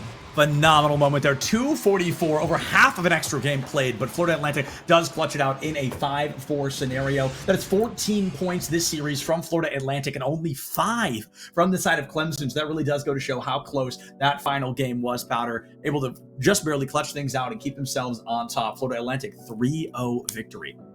Yeah, and what a series from them. I mean, it seems almost poetic for this series to end on a flashy pre-jump play like that. It was an incredible setup, clearly communicated between the players, and that is something that Florida Atlantic can go very far with if they keep playing like this. It's obvious with their play that they communicate well with each other, they work well with each other. So if they can keep that up, I like their chances heading into the postseason. Yeah, I have to agree. You know, there was definitely that time at the beginning where maybe they were running the sprint instead of the marathon. They came out very strong, they came out very flashy, and they won. Falls apart a little bit in game 3, maybe a little bit of an outplay, but they kept the mental strong, they kept things turned around, and they come out victorious. So I really cannot be that critical after all. And I believe we're actually going to have the chance to talk to somebody from this squad in just a minute here. But I mean, like you said, I'm truly impressed. Clemson unfortunately falls a little bit short, and they get an extra point added to that loss column. But there's definitely signs of life there, at least in game number 3. And if they can hone in on that and focus up, kind of decide what they need to change and perform better going into the postseason, I agree with you that both these teams could definitely make a strong run. Right, and I like the recognition from Clemson University to be able to find the holes in Florida Atlantic's defense in that game, taking advantage when they were getting a little bit too flashy and finding goals from that. So that's something that they can also go far with as well. They more or less clinched their spot into the top 3. They play a pretty easier opponent tonight. They play a team towards the bottom of the standings, very likely going to walk away with a win and clinch that top 3 for the conference championships. So Clemson, still a good chance. Unfortunately for them, with the way that this is lined up, they might end up running into Florida Atlantic again to play into the conference championship. Well, they're going to have to cross that bridge when they get to it, and we're going to have to cross this break here really quick. We're going to throw it to a little break. I have a member from Florida Atlantic for an interview in just a couple of minutes.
Hey, gotcha. Just like a 30-second break, but the interview is ready. We want to make sure we stay on schedule here at the Star League. So I'm Septilance, that's Powder, and we are joined by absolute star-studded player here, Hammy Crackers, walking away with, let me double check my notes, 7 of the 14 points scored by the team, a whopping half. So, Hammy, first question, 3-0. You know, you go in against somebody that had the exact same win-loss record as you guys. So were you expecting to kind of have this be a little bit closer? Not as an insult to your opponents, but when you look at the records, did you have a plan going in? Did you come in kind of full throttle, or did you play each minute as they passed? Yeah, I mean, obviously, each game we come into, we're going in full throttle. We were full focus. We didn't know too much to expect. We haven't played this team before, I don't believe. But obviously, just by looking at the record, we were expecting, they're going to be at least somewhat decent. So we knew we were going to have to give it our all. And luckily, we were able to get the job done in 3. It was nice. Yeah, and I mean, I want to go into kind of you guys' gameplay a little bit, because supplements that we're talking about, especially early on, it seemed like you guys were going for these insanely mechanical plays. Is that something that you guys typically go for, or was that more you were feeling yourselves tonight and you had that ability to go for those? Yeah, I mean, me personally, I like to always play as mechanical as possible just because it's kind of the way I've been playing the game for a while now, but we were definitely feeling ourselves a little bit today. I mean, I know Micha and Durban Dog Tides over there, they were working on the mechanics, so it was nice to see it show tonight. Yeah, and with that, you guys really essentially control your destiny heading into the last match of the season against Fisher College. So what are you guys doing to prepare for them later? It's either later tonight or later this week, with it being the last week. What are you guys doing to prepare to try to clinch yourselves that #1 spot in your conference? Yeah, I mean, obviously we're trying to play together as much as possible. We want to be in form. We've all been doing our best to, have the team chemistry be there. And hopefully, if we all perform individually, the teamwork will be there, and, we can get the job done. Yeah, absolutely. And before we bring the interview to a close, we just want to give you a little bit of space, in case there's anybody you wanted to give a shout out or a thank you to. Shout out to FAU team. Appreciate the school, But other than that, that's really it. So, yeah, thank you for having me. Perfect. Well, hey, yeah, thanks for joining us. Huge congrats on the win. Thank you. And with that, folks, we are going to go ahead and throw it to another very short break. We're going to get our 3rd of 4 games ready for you, so we're going to be back with that in just a couple of minutes. Don't go anywhere. Star League will be right back.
So that's it. The break's over. I hope you had enjoyed it, but we're jumping right into our third series of the evening. It is going to be University of Maryland versus St. Clair College. And Powder, these teams, just as every other teams we have talked about tonight, and all the teams we aren't even seeing on stream, have a heck of a lot to play for.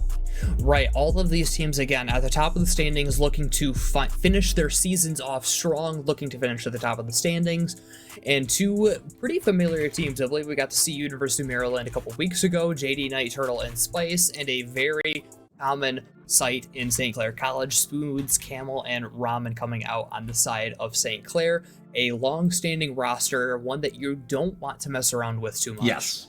Yeah, absolutely. And this is so unrelated to what we're talking about right now, but we have seen 3 players today have a Y in their name instead of an I or an A, and it's just odd because how often does that happen? We've had Spice, we have Ramen, and we had Mitch in the last series who had MYT instead of MIT. Very little thing, but hey, it's silly, right? And these teams, they're definitely not going to be silly, if I had to guess, right? 4-0 on the board. You want to keep that undefeated as long as possible. You want to pull a Northeastern here and try to keep it. But as statistics go, as a tournament goes, Powder, one of these teams has to lose. Yeah, one of them unfortunately does, and it's really going to be this deciding factor in these teams' seasons. So this is the huge match coming in, the final one of the season. I'm actually just looking into it right now, and at least according to what I see on the NACE website right now, looks like both teams have won their first match of the night and have both come in at 5-0. And St. Clair's the one starting off looking to go 6-0. Oh, St. Clair trying to go 6-0. Kamal comes in quick. A 13-second goal off the board, able to take University of Maryland down a peg. A very early start, very exact. Oh my goodness, the exact momentum they wanted coming into a matchup against somebody who's also undefeated. You want to take an early lead. You want to establish an early dominance. You really want to pull a Florida Atlantic here. With a quick offensive set from Maryland, nearly finding their own shot and goal. Not find it just yet, as looking to circle back around and get the offense set back up. Fortunately for them, back the other way. But Spice, good job of keeping this one in. You've kept it in. You've kept the momentum standing. Here's another great shot down. Oh my goodness, what a cleanup from Ramen there, guaranteeing nobody breaks through that threshold quite yet. Spice, the secondary attempt, able to be blocked out by Kamal. Turtle sends in the tertiary try, but not getting anything from it. Already a minute gone. St. Clair up by 1 and only 1. Maryland continuing to berate this defense down against them. St. Clair looking to get back the other way, and going back to the point at the very beginning of this match, at least unofficially according to the website, yes, both teams coming in at 5-0, although it looks like St. Clair might have one to finish up near the end of the season. So this one, the deciding factor, very likely in who is going to finish number 1 versus number 2. It all comes down to this. Maryland, a great job of giving themselves a chance at that number 1 seed for that goal right there to tie things up early. You've given yourselves an opportunity to strike. You need to make sure you utilize it in every definition of the word to keep yourselves standing. A minute 15 is gone. You've tied things up 1-1, basically a 0-0. Spoods tries to rip that lead and double there, but going to be blacked out by JD Knight. Turtle goes up, a fast momentum into the far left side. Kamal demolished by Turtle, and the block still falls in just a little bit too short. JD Knight attempting to keep it on, and he does. And Spice catch up to it, he can. However, Spoods at least slows down the play. There's Ramen. Oh, a miss there. JD Knight with an opportunity, but Kamal seeing it in time. It's a knockback to keep it away from the Terps. Kamal towards open space. JD Knight on a miss. Kamal, can he get the angle? It's passed back to Spoods. Right side shot, much too wide. Turtle will scoop 100 boost up and take over. He unfortunately loses possession. Kamal gives it right back into the hands of the Terps anyway. St. Clair doing whatever they can, all these challenges to keep the offense on, try to build up, get another goal. Half the game has come and gone. We're only at 1 point per team. A phenomenal setup to follow through from Kamal, near flawless, and Kamal's second point on the board. One of only 2 members of either team to score anything. Kamal and Turtle are the only people to put points down, and Kamal now secures a second point for St. Clair. As half the game is left, there's more than enough time for Maryland to answer back strong and quick if they're able. It was a great pass as well. Good job. St. Clair playing the team play to get that one into the back of the net. Maryland right back to it, needing the comeback. Ramen put down into JD Knight, a flick over 1. Can't get the follow just yet. Kamal only just gives away possession. Turtle with an opportunity, top shelf behind the defense and in, and the Terps immediately tie it up. Tie-up is there once again as Turtle breaks through. Now, still 2 people have only scored, and it's the same 2 on the same side. Turtle and Kamal, 2 points for the both of them. Half the game left standing. We are reset. Half of a game of Rocket League, basically at a 0-0. Next team to score puts themselves in a very comfortable spot to try and answer out. Turtle goes in for a bit of a fake, falls off to the side. Spoods catches it, takes it high. Spice there to knock it out toward the goal of St. Clair once again. Great bounce, keeps St. Clair up and running, no fear of a goal, but the follow-through from Ramen utilizes every bit of boost in their tank. Only 15 left standing, down to 0. You gotta find this goal high and dry. Spoods, the follow-up is not there to help them out. Ball center field does not for St. Clair. Good pass upfield from Maryland. Cannot find a teammate from it, but they can find offense. JD Knight won't be able to turn in time.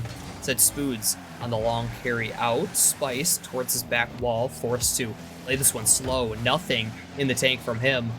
Pushed back into the hands of Ramen. He looks to get it cleared back out again, but taken off the field, and a slight double commit from Maryland results in them giving away possession to Spoods again now. It's back into the middle for Ramen. Push towards the net. Easy enough stop from Turtle. It's up to JD Knight to finish the clear, and he does, looking for more Terrapin offense. We're starting to head into the later stages of Game 1. Later stages of Game 1 have officially entered the fray, and with only 75 seconds left, can Maryland answer out to kind of sneak a win out from underneath St. Clair? This is easily one of the closest games we've seen so far today, and it's really going to break down to who can find just that one more goal. I talked about the importance of that goal. I just didn't realize it was going to take more than 90 seconds to find it. Only 60 seconds remain, and somebody needs to walk away with the winner. We will go to our 3rd overtime of the night, Powder. Certainly looking like both of these teams are headed towards that.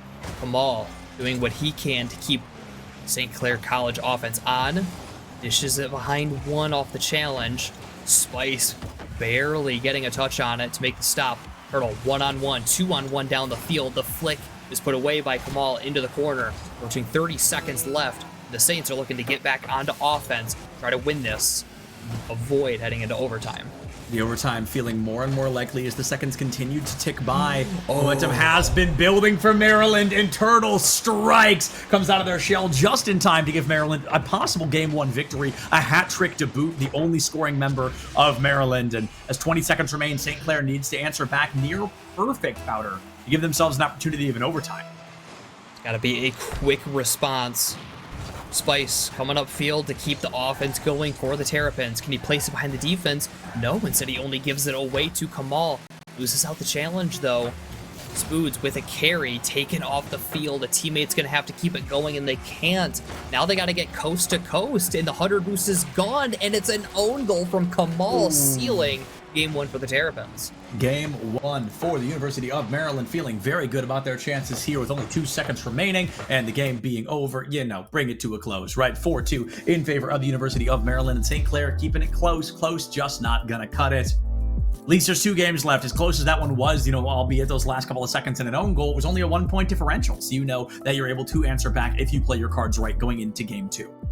Right. It was a great job from Maryland from the start, getting the offense that they needed to take advantage of St. Clair. I really don't think the Saints expected that much offense to come out from Maryland. 9 total shots for the Terrapins as opposed to just 5 for St. Clair. So double the shots, double the score. St. Clair is going to need to find a way to get more offense for themselves, or at the very least, shut down the offensive opportunities that Maryland is finding.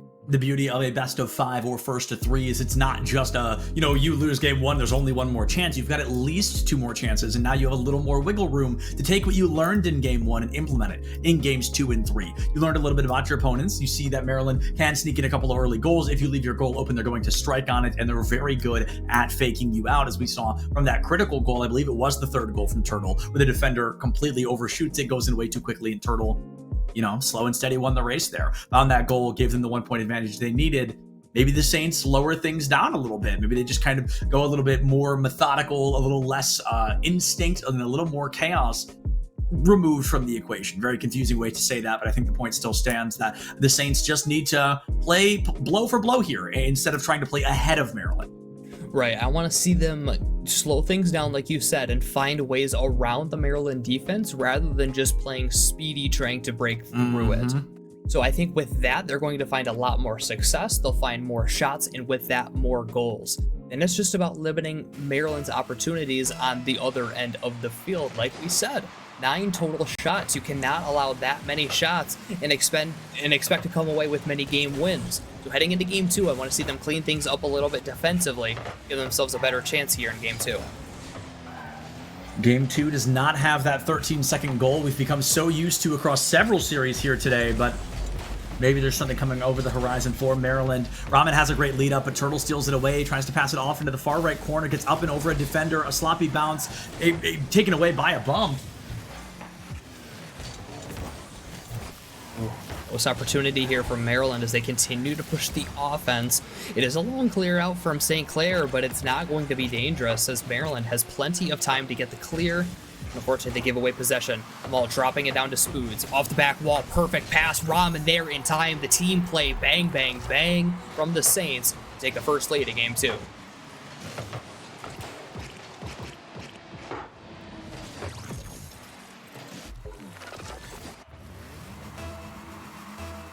Great start here from St. Clair, getting that first goal in, only 49 seconds in. Maryland off the kickoff will attempt to get this one right back. Fortunate for them, Kamal has control, passes it off to Spoods, winning out a challenge, going to get the pass down, at least bumps JD Knight off, allowing Rahman to come up and try to take a shot. Kamal on the turn, almost losing possession. Who's going to be there first? It is Turtle, giving away possession to the Terrapins. Spice keeping it close, wins out against Rahman, but he can't get the pass out.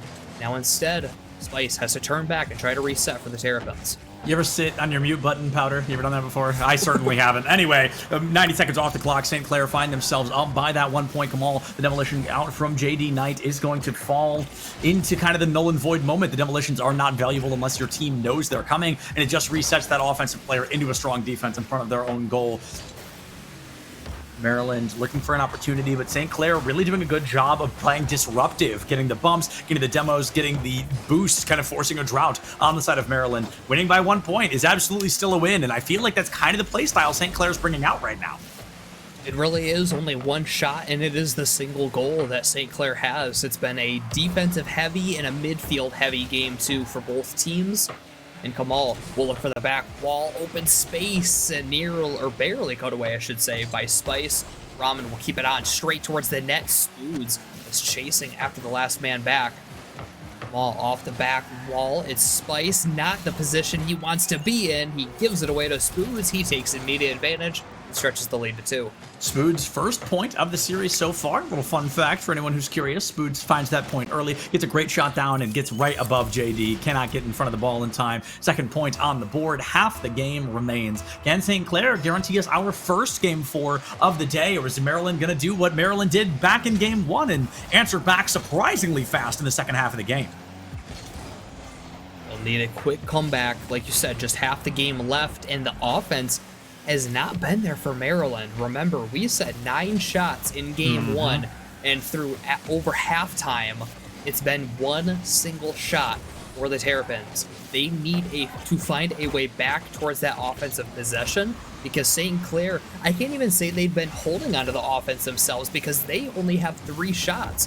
Like we said, this is a very midfield heavy game, but it's a midfield game that St. Clair is in complete control of, and with that, Maryland is getting no opportunities on the offensive end.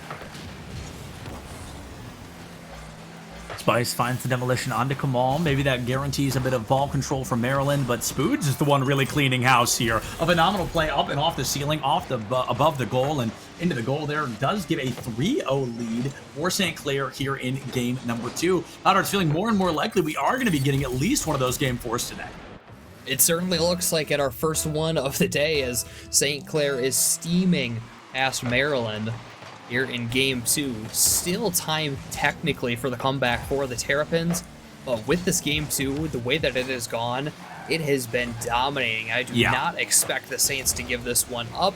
Maybe Turtle can change things if he can catch up to it. Fortunately for him, not enough left in the tank. It's right back into the hands of the Saints. 80 seconds left. We need 1 goal per 20-something seconds here just to keep the dream alive, and I'm not sure Maryland is going to have the boost in the tank to make that happen. Spoods goes for a slow roll up off the corner. It goes into a bit of a 2v1, and now Kamal fills that spot. Both Turtle and JD are falling into a bit of a double commit on the side, but somehow it doesn't cost him. Does come out, get that Hail Mary shot, or is it going to be blocked out by Turtle? Up and over one defender, can't get around Turtle, and as we are down to 60 seconds left, St. Clair no longer needs to score. They just have to ensure that Maryland doesn't. That could be a goal right there, Powder. Nope, too high. Follow-up bounces off the scoreboard, and nobody can catch it in time. In front of the goal, it goes up. St. Clair keeping the dream out of that 3-0 alive. And I really feel St. Clair is playing this smart. They aren't really playing that aggressive play style. This is what I wanted. Yeah, they're not going for a fourth goal. They are just trying to starve away the time for Maryland. And especially with demolitions like that, just not allowing them to get anything going will result in a very, very good-looking 3-0 victory heading into Game 3 with. And this one, a lot more in control for St. Clair than really the Game 1 victory for Maryland was. Yes, St. Clair looked like they completely turned things around. They controlled that midfield, like we said, and because of that, allowed them to find more offense and, more importantly, starve out Maryland's. Being able to starve out Maryland is a huge moment here. You've completely pushed them into a 5-minute goal drought. There's nothing on the board, and this is St. Clair getting an opportunity to take the series back. Game 4 is a shoo-in. We're tied up 1-1 on the series right now, and St. Clair did exactly what we talked about between games 1 and 2. They slowed it down, they played methodical, and they didn't risk the goals they didn't know they were gonna hit. They went for the positive goals, the ones they knew were just around the corner, and it works wonders, Powder. They, like you said, just with a methodical dominance, clean house in game number 2, 3-0 on the scoreboard. Game 3, let's see if they can do it again. Will the same pattern work, or can Maryland adapt fast enough? Right, we really saw St. Clair adapt heading into Game 2. The shots that were at 9 in Game 1 for Maryland are now cut to 5 for Maryland in this game, and St. Clair had 5 shots as well. They just were able to find their way around the defense, like we talked about heading into Game 2. They didn't seem to play too fast, they just played smart, they made team plays when needed, and the one flashy play from Spoods off the ceiling to get that third goal in. It was an all-around fantastic game for St. Clair. If they keep it up, I like their chances. Yes. But Maryland, we just saw St. Clair adapt, and I'm certain Maryland's going to do the same here in Game 3.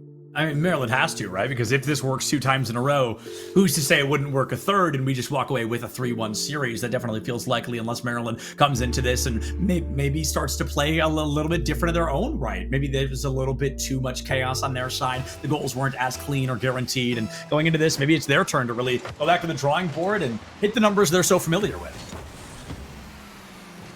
Game 3 offense for Maryland, but shut down quickly. Spoos looking for the shot, just a bit wide. As Spice, no boost left. He'll instead choose to dump it to Turtle and catch up to it.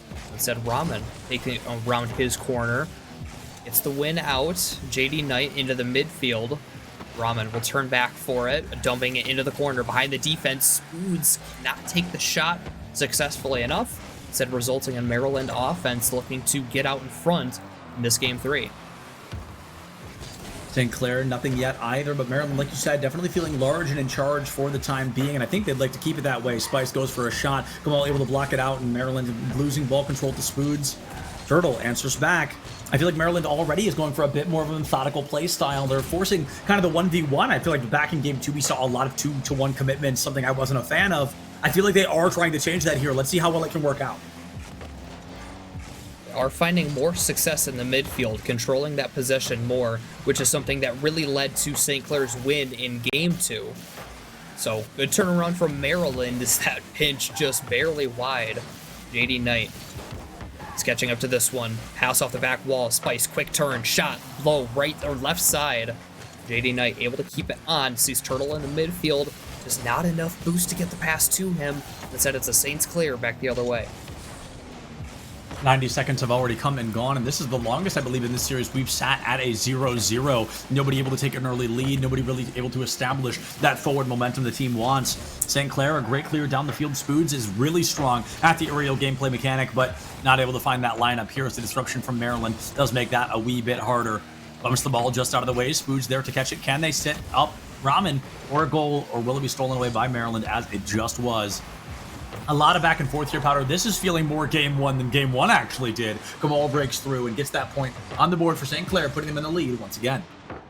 Spice, this is just too risky to go towards this corner boost. You can see our camera was on the third man for Maryland in that replay. You can see him rotating back but with so little boost, he's not going to get there in time. So risky decision from Spice, and it does cost them. They go down 1-0 towards towards halftime of this game 3. They'll need to come back quickly, and the demolition gets it done. What a play from Spice, making up for the mistake to get the goal in. Yeah, there you go. You know, the mistake no longer carries weight to it because you've made it 0-0 again. It's not the end of the world. They've scored once, you answered it back, and at least it won't be a scoreless game as well. Just now getting ready to enter that halftime, St. Clair has that 1 point. They lose thanks to a great coordinated play from Maryland, and it feels like both teams really just needed the kick in the behind to remember how to play coordinated, how to play as a team, because I think the more we get to see these teams, the more I'm learning that's definitely both of their strong suits. It certainly is. Both of these teams, plenty of team play to be seen throughout this series. Maryland certainly set it up there. We're looking for another one as Turtle chasing it down in the corner. Ramen, a banger of a clear out. Spice, last one home. Spoods hunting him down. Kamal taking over, wins out the challenge. Everybody clumped for Maryland. Ooh, but Spice went off the back wall to make the stop. Dish it out to midfield. Ramen reading it the whole way. Spoods there in time, keeping a neutral challenge to keep offense on. The ball right into his hands. Another neutral challenge, but space given to Kamal. Looking for the back wall, double down, and in off the crossbar. St. Clair building that lead out to 1 now. And Kamal's 4th point of the series so far, really starting to find their stride as a front striker for St. Clair. Barely able to get it past JD Knight, but the barely still counts because you were able to get that ball 100% across the goal line, which is the point you were looking for. 2 minutes remain, 2-1 lead for St. Clair, and Maryland too hungry to find another goal. Ramen almost gets a absolute quick kickoff goal, locked out by Turtle. Kamal, secondary attempt also falls short. Where's that tertiary try that St. Clair has become so accustomed to? It's a slow one, and Spoods, they run out of boost, just aren't there to play a strong enough offense. Spoods pushing this one back towards the side, looking to build up more Saints offense. Ramen taken off the field, might slow things down, and it does. Kamal forced to turn back a little bit to prevent his last man from being out of position. What a pass, and what a shot from Spoods. You can see the chemistry starting to line up for St. Clair more and more. Spoods immediately seeing the pass and immediately knocking it in. The exact aggression we expect to see from a player like Spoods, who's really gone on to show their mechanics are unparalleled by many, possibly any in this lobby right now. It really has been the Spoods show quite a few times, keeping things high off the ceiling. That amazing goal back in game 2, and apparently another great play comes out here in game 3. St. Clair dropping the first game. It's starting to feel like maybe that was just uncharacteristic, Powder, because this team is really taking games 2, and it's looking like game 3 in stride.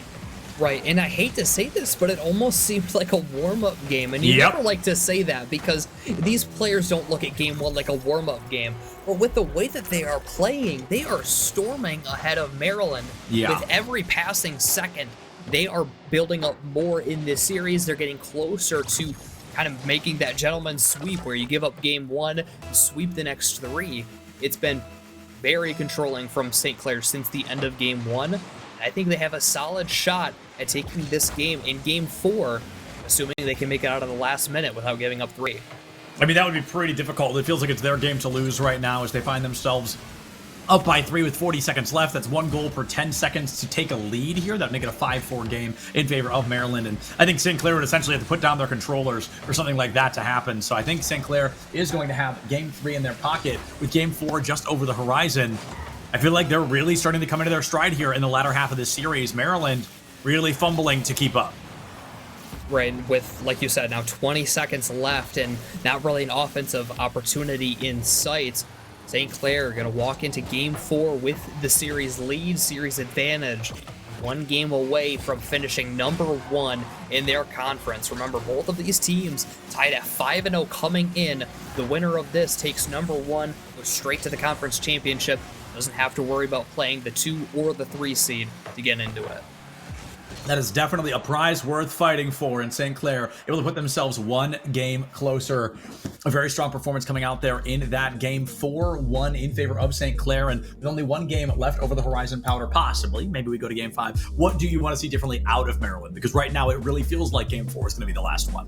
They need to find better ways to get out of their defensive end because St. Clair is spending a lot of time attacking And Maryland, they're not really finding a way to set up their own offense back the other way. It hasn't necessarily been the kind of dump and go that we tend to see a lot from teams, but it hasn't been enough team play from them to try to get out and set up an offense. They need to find a way back to that. Otherwise, St. Clair is going to keep cleaning things up and sending it back onto the attacking end.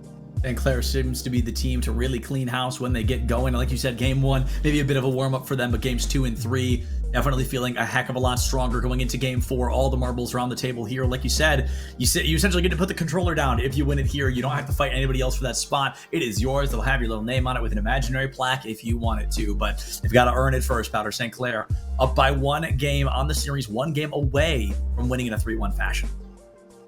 And heading into this game 4, I'll be completely honest, that's kind of what I'm expecting to see. I'm expecting to see St. Clair come out with that same aggression that they've been playing at.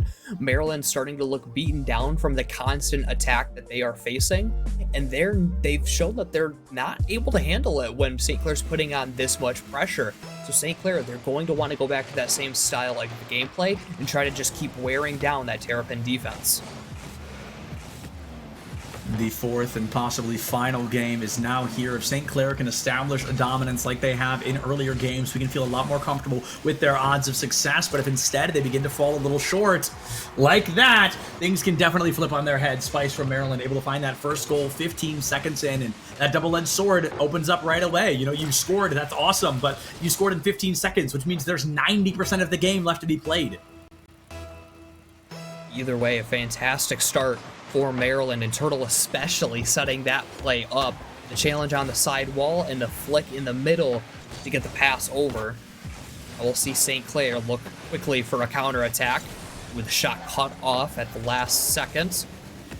Turtle just dumping it down, not something they're going to want to do. Spoods will easily clean this one up and push it with possession. Can't get the challenge out. However, Kamal will come up, bump JD Knight off, allowing Ramen to keep the ball close, try to dish it around Spice. Turtle waiting for the shot, top right corner, and in. Maryland, a quick 2-0 lead to start off game 4. A very quick 2-0 lead. Only 48 seconds have passed, and it's already 2 points on the board for Maryland. Turtle's 5th goal of the series so far comes out strong and gives the team that advantage they needed to possibly walk away with this 4th game and give us a game 5. Ooh, maybe an opportunity off the kickoff, just a bit high. Kamal towards the right side. We'll keep it close on the corner. Spice losing out the challenge behind Turtle now as well. They'll pick up the 100 boost, pinch it into the air, keeps the possession. Spoods turning back, pops it up off the back wall. I think St. Clair a little bit caught off guard with the kind of the quick attack that Maryland has been having in this game 4. They've been used to keeping the possession and the control themselves, but suddenly Maryland has completely turned that around. Maryland really coming out strong here, and I think that it really goes to show that this team maybe just needed a bit of a warm-up. They've gotten in the head of their opponents. They find themselves up by 2 here in game 4. Possibilities are endless right now, Powder. If they can continue this dominance, they might be able to take us all the way to game 5. Roll towards the side. And only give it away to Kamal. Now it's Spoods playing it towards the right side. It was wide, but maybe a smart play as it causes 2 Terrapin defenders to come out of net. Still doesn't matter. It's cleared back by Maryland once again. Back towards the middle. Turtle into open space. Ramen will take his time. Up off the side is JD Knight just chasing his way back into the midfield. Ever so dangerous, but no one from the Saints is there. Instead it's JD Knight with another clear, giving Maryland yet another advantage. Already half this game has come and gone, and Maryland's still up by 2. St. Clair really beginning to drop the ball in a critical game. We talked about how important this could be. You get that first seed placement, and that's what these teams are fighting for. But St. Clair maybe comes into this with a little too much confidence. Maryland answers out, not even with a knock on the door, but a full-blown boot through the foundation. And it's going to be a very tough turnaround here with only half the game remaining. Extremely tough even now. harder. With the third one coming in, St. Clair's defense a bit suspect. Oh, that one's hard to blame. I mean, Kamal's getting bumped out of the way, and Spoods, there's not a way he's going to be able to read that in time. So, honestly, excellent play from the Maryland offense, getting the bump and catching the defense off guard. That puts them exactly at halftime, up by 3, maybe 2. Nope, JD Knight gets there in time. Excellent play from the defense, and Maryland really poised to get this game victory and send it to a game 5. They want to send to that game 5. It would be our first that we've seen here this week, and possibly the only, as we only have one series after this. That statistics suggest probably going to be a 3-0, but hey, we'll get there when we get there. 2 minutes remaining on the clock. Maryland up by 3 points. Spice goes for another shot early. Kamal able to answer it, but I think it's more of a delay of the inevitable right now. Is St. Clair, I mean, this could very likely be a game where they don't score at all with the current play style we're seeing. Right. Maryland has done a great job of containing St. Clair's offense, and I mean, there have been plenty of shots for St. Clair. They just haven't looked as dangerous as they had in games 2 and 3. They're still looking for the offense, but the passes are just not quite as there as they were earlier on. It's going to be another clear to at least midfield from Maryland. It will be Spice to finish it off. Spice tries to finish things off early. 90 seconds remain. Maryland still just has those 3 points that seemingly nobody can answer here in Time Powder. Turtle goes for another shot. Rahman blocks it out and keeps the dream up and running for Maryland to put a 3-0 on the board in game 4. But finally, Rahman breaks through. 77 seconds left on the clock, and this is a scary spot to be in. You've got about 35 seconds per goal to tie things up if you're St. Clair. Right, and that is plenty of time, but with the way that this game has gone, they need to get it going quickly. They finally found a hole in Maryland's defense. Now it's just a matter of completely taking advantage of that in the final minute or so. Spoods over towards the side. Couldn't collect the 100 boost, but he can still get the clear. Oh, he wins out and gets the pinch under. Now they give themselves 65 seconds to get the final goal to tie. 65 seconds for the final goal. St. Clair really coming back to life in the moment where it matters most. The Rocket League factor at its finest. Your back's against the wall. You're running out of time to succeed. And hey, just one more goal can do it. And they find that one more. 65 seconds remain. And they can tie this series up and possibly force an overtime. A bit of a sloppy kickoff there ends in favor of St. Clair. Smoots is able to get it centered into center field. Spice goes for a tap of their own. Kamal tries to rush in. Turtle just a little bit faster. Has more boost to work with. We are down to double digits on the clock. Only 50 seconds remain. And a triple tap is biffed by Spoods. A great cleanup there. Maryland not able to find that 4th and winning goal yet. Rahman to the sky. Not a lot of boost left, but he can't get it past the defender. It's Turtle towards the side. Spoods, the half tank of boost. Kamal underneath. They pinch together. Rahman aggressive for it. Smart play though. Catches the defense off guard. A good touch back. It's Rahman looking for the midfield. Can't get it. Turtle back out. Spoods has to catch up to this and can. Dumps it back into offense. Well, pass into the midfield. No one in net. Rahman off the back wall. No! Come on. For the shot cut off. The net was wide open, but they could not take advantage. They still have an opportunity in the final 10 seconds, but they need to get right back to it. Rahman. That one hurts. Into the sky. JD Knight killing the ball, looking to keep it on offense. Can't do so. Spoods to the back wall. Can anybody catch up? No. Cleared out, and Maryland sends it to a decisive Game 5. Game 5, not something we see particularly often, but it looks like we are going to be experiencing one here this week. 3-2 victory for Maryland there in the final minute of the game. Things get so unbelievably close, and y'all know what I'm going to say. Close is never going to cut it. You've made it to Game 4. Both these teams come in with the exact same 4-0 undefeated record, and now one of them gets defeated in a Game 5 decider. St. Clair really falls apart there in Game 4. It felt like they ran the sprint instead of the marathon. They were running out of energy. They were getting a little bit tired, and Maryland collapsed on that opportunity. They're looking really good here to win Game 5, Powder. I truly think this can go either way, and I won't be surprised. Right. I don't have a single prediction as to who's going to take this victory. I mean, we saw St. Clair turn things around in games 2 and 3, and now Maryland completely adapting to St. Clair's gameplay, and now even with less shots, able to walk away with one single goal more than St. Clair. And I mean, it came down to it. The pressure was on them in the final seconds, and I'll be completely honest, I feel like St. Clair should have scored in that final 20 seconds or so to send it to overtime. The shot, a little too difficult, was too high. Here we go into Game 5 now. These teams have to both shake off what just happened and focus on the here and now of Game 5 to decide who is going to win this conference. Who is going to win this conference? What a casual thing to say that secretly carries so much weight, Pounder. They have fought so hard for these opportunities. They have gotten all the way here to Game 5, and like you said, the crossbar works against St. Clair in a critical moment, but they've got to get their vengeance. They've got to take down Maryland, and this is their 5th and final chance to do so. Oh, and Kamal trying to start it off with a banger, nearly getting the solo play, and Rahman will clean it up. And Kamal with credit to at least building this up. I mean, the pass off the back wall, so close. But what a start from the Saints. Saints come in 10 seconds off the clock, and this is the exact way Maryland played in Game 4, where they did just walk away victorious. Will we get a repeat pattern of that here, or will the story be changed a little bit? Can there be a performance from St. Clair where they don't kind of just insta-win in the beginning, but instead have to work for it later down the line, as Maryland did back in Game 4? St. Clair, you can see quickly going for the offensive attack in this game, not hesitating, not playing slow. Maybe looking for a faster overall play style to try to beat Maryland, and it might work out as Ramen top shelf doubles it down. Kamal should clean this up. And the save nearly comes out, but doesn't matter. Kamal still fights his way through. Quick 2-0 lead for St. Clair. 2-0 lead for St. Clair. We are getting an exact mirror repeat of what happened in Maryland in Game 4. They took 2-0 early. They were able to keep that lead until the last 80 seconds of the game, where St. Clair almost answered back, but weren't able to jump that final hurdle in the final 60 seconds of the game. Will that happen to Maryland here? Are they going to get dominated in Game 5 after all that work to get here, or they use these final 4 minutes and 15 seconds to answer back when it matters most? Ramen taking successful challenges, and Spood's a good cut to keep the offense on. Spood's aggressive for it, top shelf, caught off by Spice, right into the hands of Kamal. Aiming for the corner. Turtle instead is there, gives it over to Spice, but no one behind him to be able to take over. He's forced to pass it away. Kamal taken away from the field. However, Spoods is still on. Turtle towards the side, right into Ramen's hands, and St. Clair is reading every single touch that the Terrapins are making. There is not a single clear to be found from the Terrapins. Another one cut off, this one off the corner. Ramen coming upfield to keep it on. Terps need to find a way around the defense or the offense, and maybe this was it. A good clear out into the midfield, try to set something up. You got to try to find a setup here one way or another.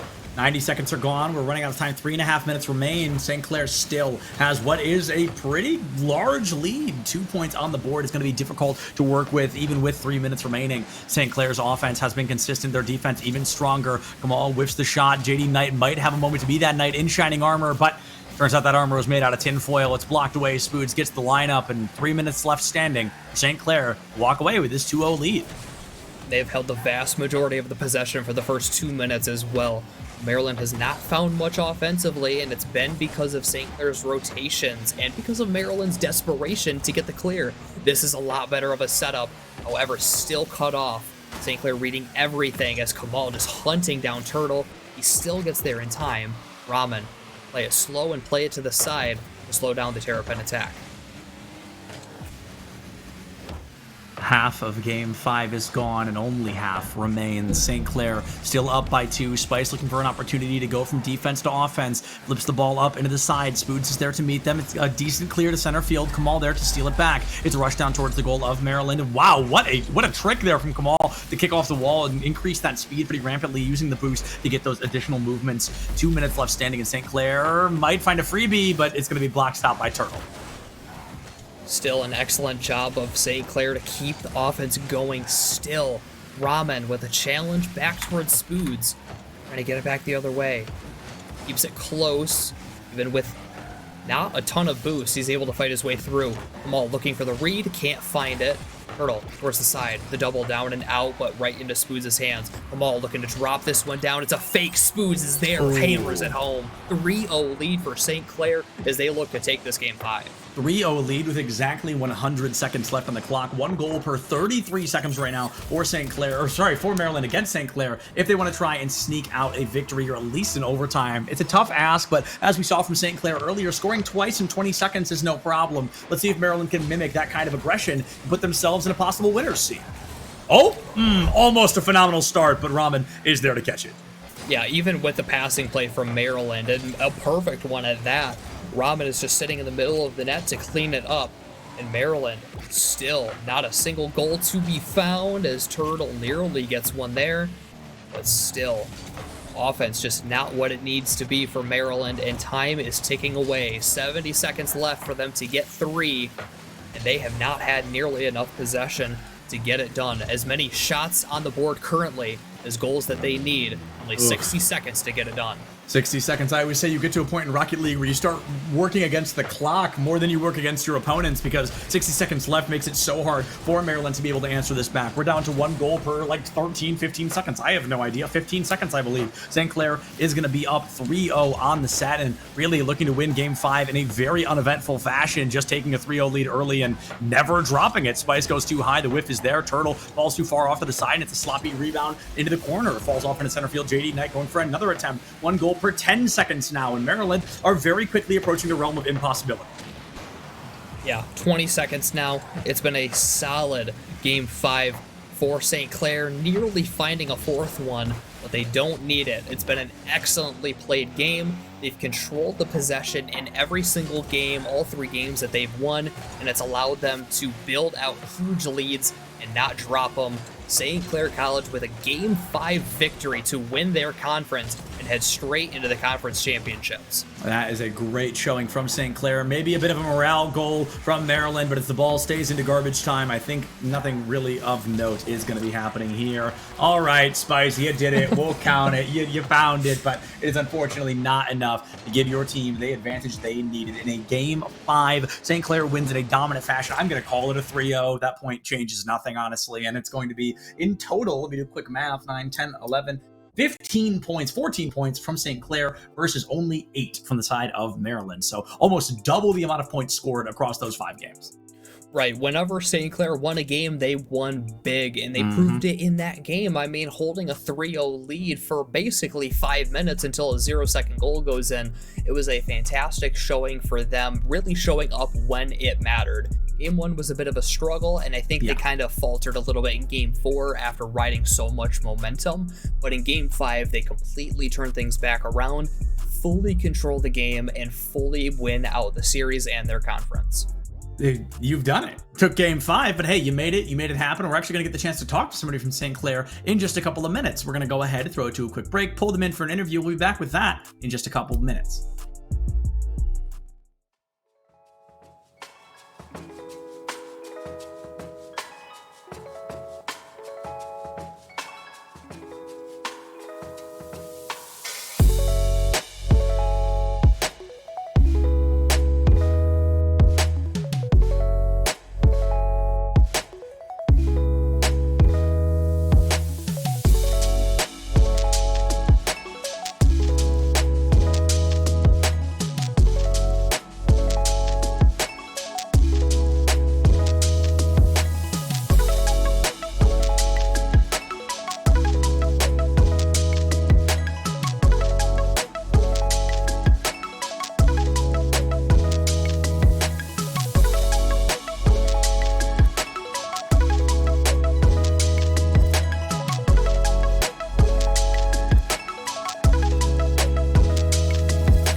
Hello, everybody, and welcome back to today's Star League. If you happen to just be joining us now, you just missed St. Clair College win in a Game 5 matchup against the University of Maryland, and it was arguably, statistically, one of the most one-sided of the 5 games. I'm Still Sepulence, joined by Powder, and we are going to be joined by Spoods in just a moment here for an interview. So, Spoods, first of all, big congrats, huge congrats on the victory here. You remain undefeated. Thank you.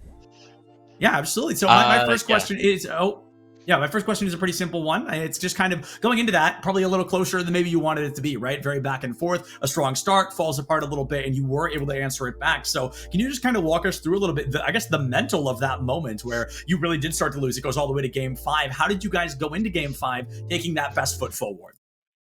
Yeah, I'm not gonna lie. Yeah, like you said, things did fall apart. It was quite a streaky series. I think they were a lot better than we had expected. I know you said something about being one-sided statistically. They're actually a good team. They played really well together. But I think Game 3, we kind of like got it down, and then Game 4, they scored a couple like really good shots early, and we just couldn't come back. But we knew we had Game 5 after Game 3. We had like the series pretty much cracked after that.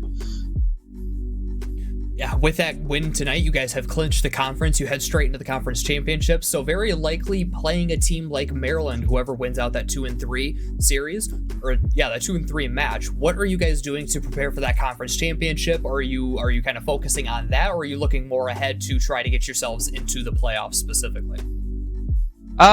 Yeah, I think honestly conference championships, because we're just playing people from our group, right, or our specific conference. We didn't lose to anybody. I think we're pretty confident. We're definitely looking ahead towards playoffs, like top 8 specifically. Hopefully making the LAN. But yeah, we've got a lot of different tournaments coming up. So yeah, we're pretty confident for conference. Yeah, and for you guys as well, I mean, heading into playoffs specifically, you said top 8. Yeah, do you guys feel you have a good chance to go there? I know you guys had a good run last semester as well. But is that the ultimate goal then, to try to make that grand final LAN? Yeah, I think I know the competition is stiffer, but yeah, we're pretty confident that we could at least do top 4. I think that's our goal, is top 4. And I think if we play really well, there's a chance we get second. Obviously, it depends on seeding and who we end up drawing in semis. But yeah, NACE is competitive this year. But yeah, we're hoping like top 8, top 4 is our goal. It's a very reasonable goal, one that I think you've proven tonight is achievable by the progress you guys brought to the table. So just one more, kind of not even really a question, just a moment if you want to give anybody a shout out or a thank you while you're here with us. Sure, yeah. I know my mom always watches the streams, so shout out to her every time we do these interviews. Also, St. Clair, obviously, for supporting us, giving us this wonderful facility that we're playing in. Shout out to my teammates. It's a really fun series. Our mental is really good. Proud that we can stay resilient through the ups and downs. But yeah, appreciate it, guys. Thanks for having me on. Yeah, beautiful. Thank you so much for joining us, and a big congrats again. Thank you. And with that, folks, we're going to go ahead and throw it to another break. We've got our 4th and final series coming at you in just a minute. It's going to be Mizzou versus Oklahoma Christian University. Going to be an interesting one, and we'll see you on the other side of this break.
Hello, everybody, and welcome back to Nace Star League. Once again, I'm still Septilence, that's still Powder, and this is Game 4, Series 4, rather, of our teams here tonight at Nace Star League. We are kicking it off once again. University of Missouri 4-0 on the board against Oklahoma Christian University, who falls just a little under that threshold.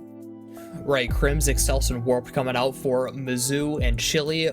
Well, Will Loft and Butter coming out for Oklahoma Christian University, and another one of these matches where both of these teams are on the higher end of the standings, this time in the West Central Conference. However, like we point out here, Mizzou has 4-0, Oklahoma Christian University at 3-1. So OCU no longer in control of their own destiny, so to speak, to that #1 seed, as they do not hold the tiebreaker to Boise. So for Mizzou, coming into this, they need a victory and a victory against Boise State later tonight to try to secure themselves that #1 seed in the West Central Conference. And not saying that Oklahoma Christian University is a bad team. I've never seen them, but I do know that Boise's a good team, and I know that Mizzou is a good team. So this is going to be a very hard matchup, Powder. And you beat this one, you know, what do they say? Out of the frying pan into the fire? Like, that's truly how this is going to be, because, you know, even if you take down Mizzou, Boise's waiting for you just over that horizon. Yeah, so Mizzou want to come out here, don't want to focus too far ahead on Boise. They need to come out against Oklahoma Christian University. Still going to be a great team in their own right, but no, to be honest, it's not going to be a Boise State. So Mizzou want to get business done here and then focus in on that match later. But Oklahoma City Oklahoma Christian quickly to the offense, as Mizzou looks to get back the other way, losing it off to a Loft. Up in the air, Crims can't get there in time. The demolition opening up the net. It's Oklahoma Christian with an early lead. Oklahoma Christian finding a lead 40 seconds into the matchup. There's 4:20 left on the clock, and the OC Eagles coming in super strong against Mizzou, who usually is the team finding those early goals, being that early dominant charge. But instead, for the first time that I think I've ever seen them, Mizzou's at a point disadvantage. This is the type of team that I see win just like quickly all the time. So to see them lose a point, to drop a point on anybody is really fascinating, and that's what I expect to see coming out of it. Crims with the immediate tie-up, and we are back at a tied scoreline. Yeah, incredible solo play from him off the flip reset. Willoff just really falling off the back wall, not going to be able to catch up to it. Quick tie game from Mizzou. They'll look to continue that momentum to try to get themselves a Game 1 victory. Looking to build up more offense, but unfortunately for them, it's Oklahoma Christian back onto the offensive end again. A last-second stop from Mizzou, barely catching up to that one. Maybe playing a little bit too quick for their own liking right now. Crims finds a demolition onto Willoft, removes them from the fray. Warped goes for a bit of a fake out there, but nobody falls for it. Crims on the secondary attempt, sends off towards center field after losing a bit of a 50-50. Chile sends it high. If anyone's there to follow up, it could be a guaranteed goal. Crims plays it low and slow, calm, cool, and collected, gets that ball out of goal, and keeps Mizzou at the 1-1 scoreline. Stels cannot get the challenge. Instead, it's Chile looking for the net. Put away by Crims, goes into the air, losing the challenge to Aloft. Warped on a miss, low shot. Butter takes advantage, and Mizzou with a rare miss, giving up a goal. Yeah, Butter gets that opportunity early to make it a 2-1 scoreline. Like you said, a rare miss from Mizzou. Not something we're used to seeing. Maybe there's a little bit of stress to it. Maybe they aren't warmed up. Maybe they're going to pull a St. Clair on us where they lose Game 1 and then things really start to turn around. But the OC Eagles fighting tooth and nail right now, trying to put themselves in a prime position. Chile looks for a third goal, blocked away by Excelsior. And as it falls sloppily into the corner, they've got to keep it out of center field because it'll open up an opportunity for the Eagles to strike. Crims over one, but with no boost, he can only dump it into the corner. Butter, not the touch he wants. Somebody coming in from Mizzou. It's actually a bit slow from them. Off the side wall, banging it back the other way. Off the corner, Chile can't get there in time. Instead, it's Crims. Takes the 100 boost and goes to the air. Beats out everybody. No one home from Oklahoma Christian. You cannot make a mistake like that against Mizzou. They will punish you every time. Yeah, you make a mistake that you think, you know, okay, no, we won't even worry about that. And then the top story tonight is Mizzou finding that open goal every single time. You've got to be keeping somebody in that back third. You've got to be keeping eyes on all three members of Mizzou, or they will sneak in and score just like that. 3 minutes left standing on the clock. We are tied 2-2 once again. And holy cow, Powder, we are just getting a great day of Rocket League. These series have all been so close so far. Yeah, later in the day, the match is getting closer and closer. How high stakes these are. Crims with the stop off the corner. No boost to his name. Cannot get the challenge. Warped to the side. Space to work with. Tries to get it behind Butter.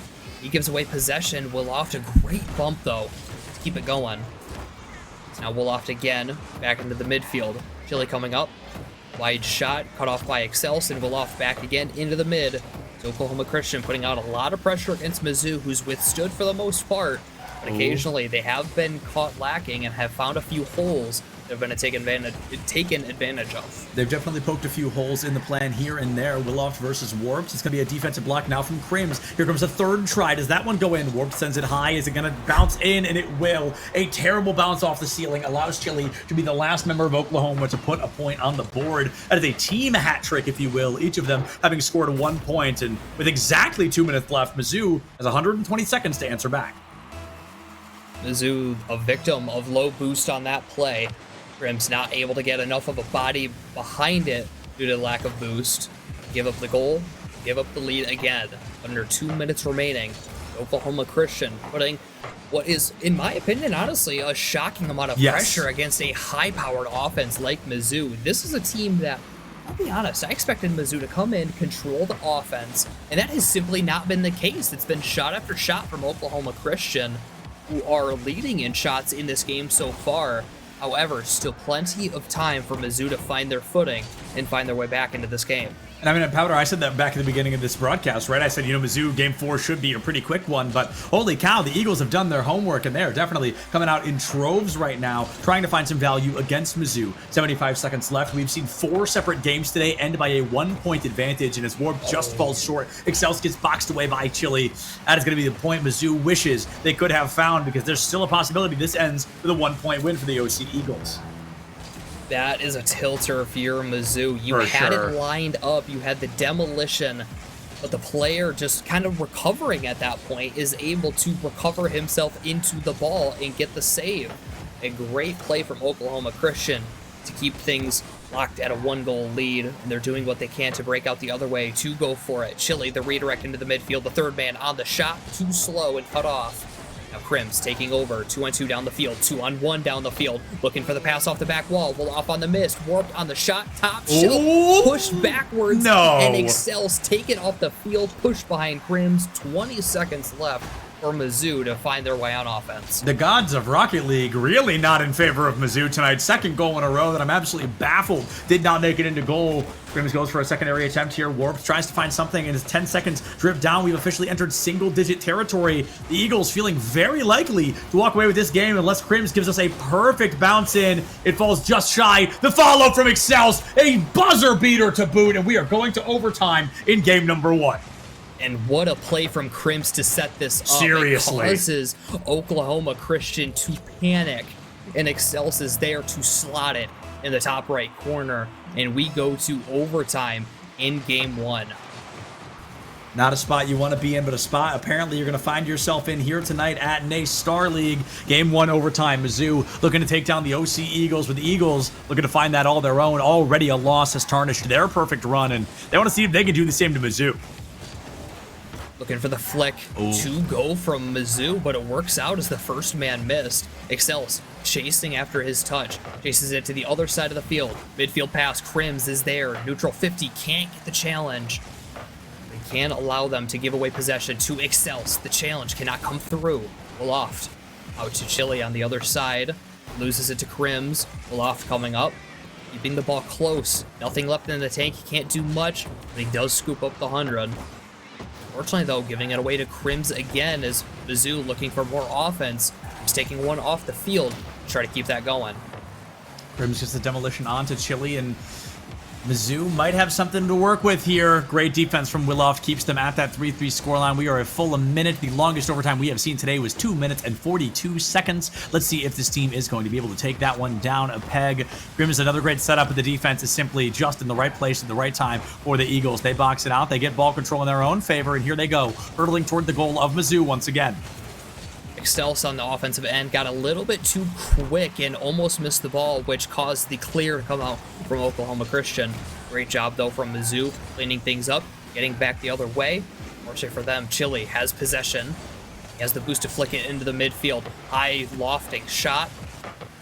Now put away towards the side. It's Butter Again, looking for the back wall. Long clear out. Crims can't catch up. Excel's caught awkward, and Warp needs a touch to go from Oklahoma Christian. Still with an opportunity. Cannot muscle their way in yet. And Crims beats one out.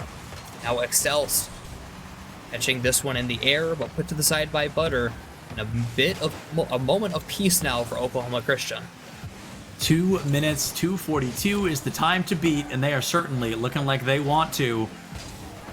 Chili tries to play a hard defense here. Excels goes into the corner. Willoff is the one to catch it. A bounce in from Crims. Where's the follow-up? Excels taps it up and over, and they will break it. Excels' second goal of the game.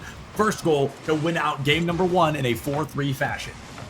Fantastic turnaround from Mizzou, and caught Butter in a very awkward position. I don't want to necessarily say bad, as it's going to be tough for the shot to go towards the backside of the net, but he cheated out of net a little bit at the last moment as the shot went in, and because of that, Mizzou gets it behind and in, and a high-powered offensive game. I mean, even accounting for the overtime, both of these teams had a lot of offense. At the end of the day, Mizzou had just enough to squeeze it in at the last second and get it in overtime.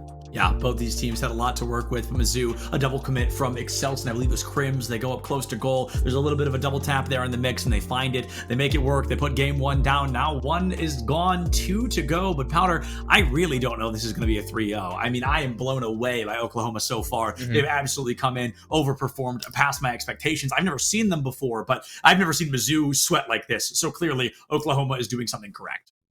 Right, Mizzou, we typically see them play very comfortably. We never really see them in close matches because they tend to be far and above most opponents that they play.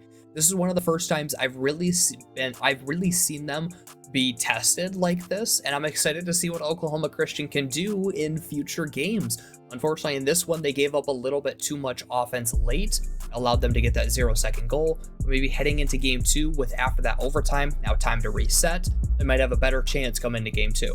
Game 2 is notably more important, at least in my opinion, than game 1, because going into game 1 is kind of a blind pick in a way. You don't know a lot about your opponent unless you've really sat down and done the work, but game 2 is the first time you're really on a level playing ground. You know their kind of general base plays, you know what they're looking for, and you know how to take it apart. It's about what you learned in game 1 and how you use it in game 2 that matters most. Let's see if the Eagles have learned enough to take down Mizzou in game 2. To go up for Mizzou might shut them down on offense.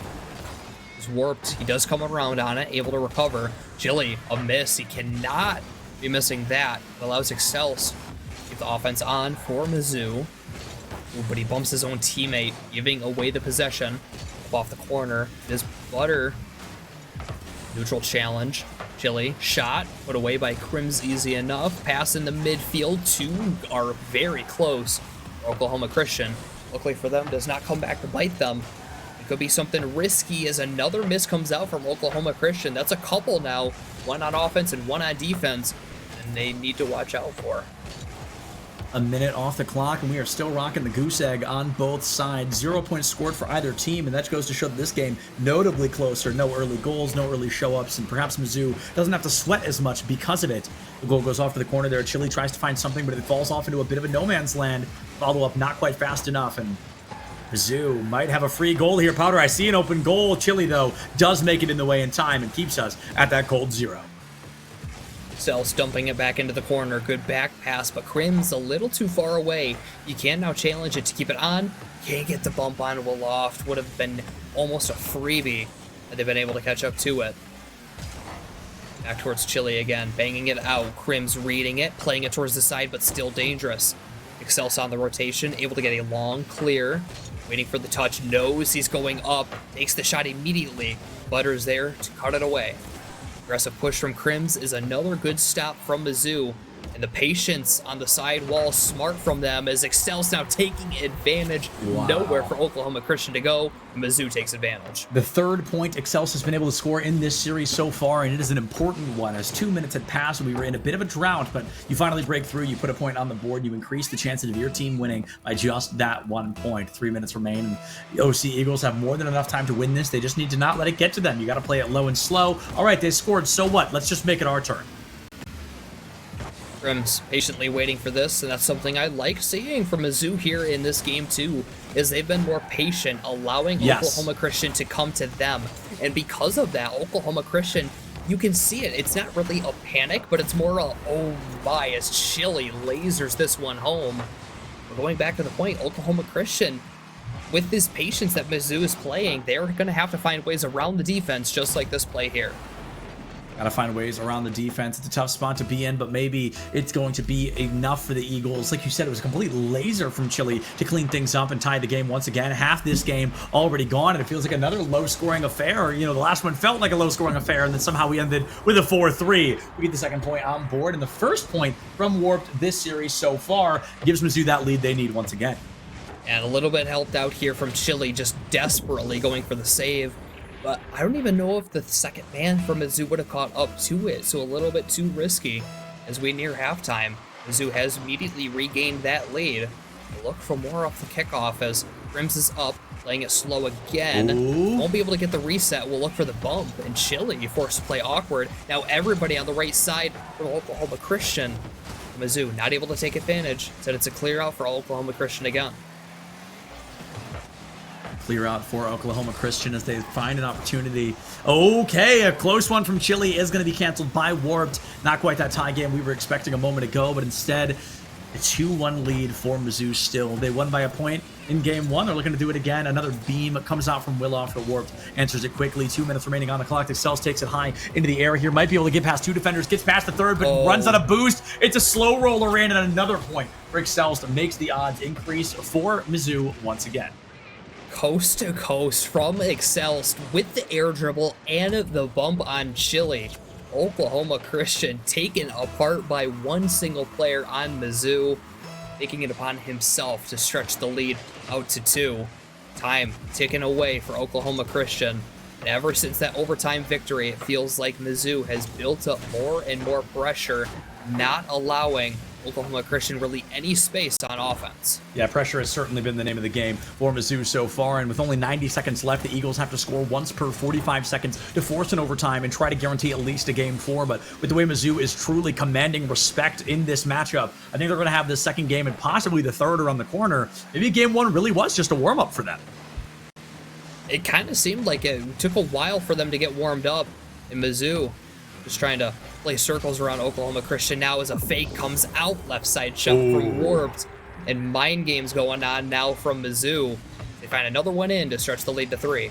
The lead has been stretched to 3 with only a minute and 9 seconds remaining, so not the opportunity that the Eagles were looking for, but Mizzou looks like they're done playing with their food now. They want to guarantee themselves a lead going into the rest of this matchup, and they'll put them 5 minutes, a hypothetical single goal away from winning this out over the Eagles and remaining undefeated here at Nace Star League.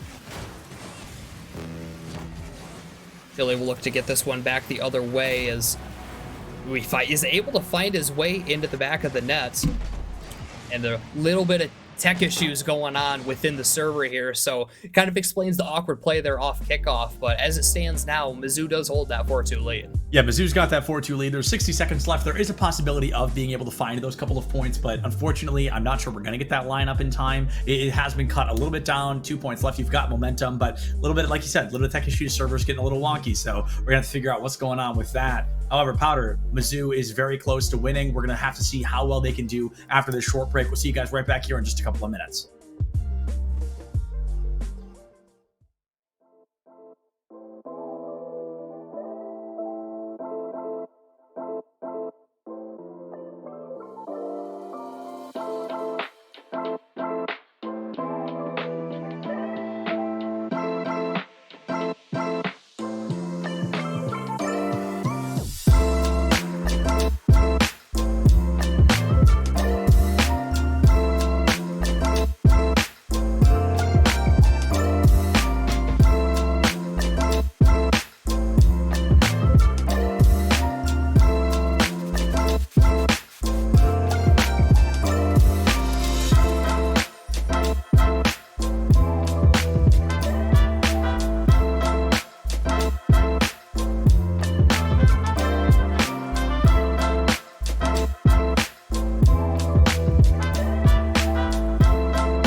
coming in aggressive. 2 men go for Mizzou.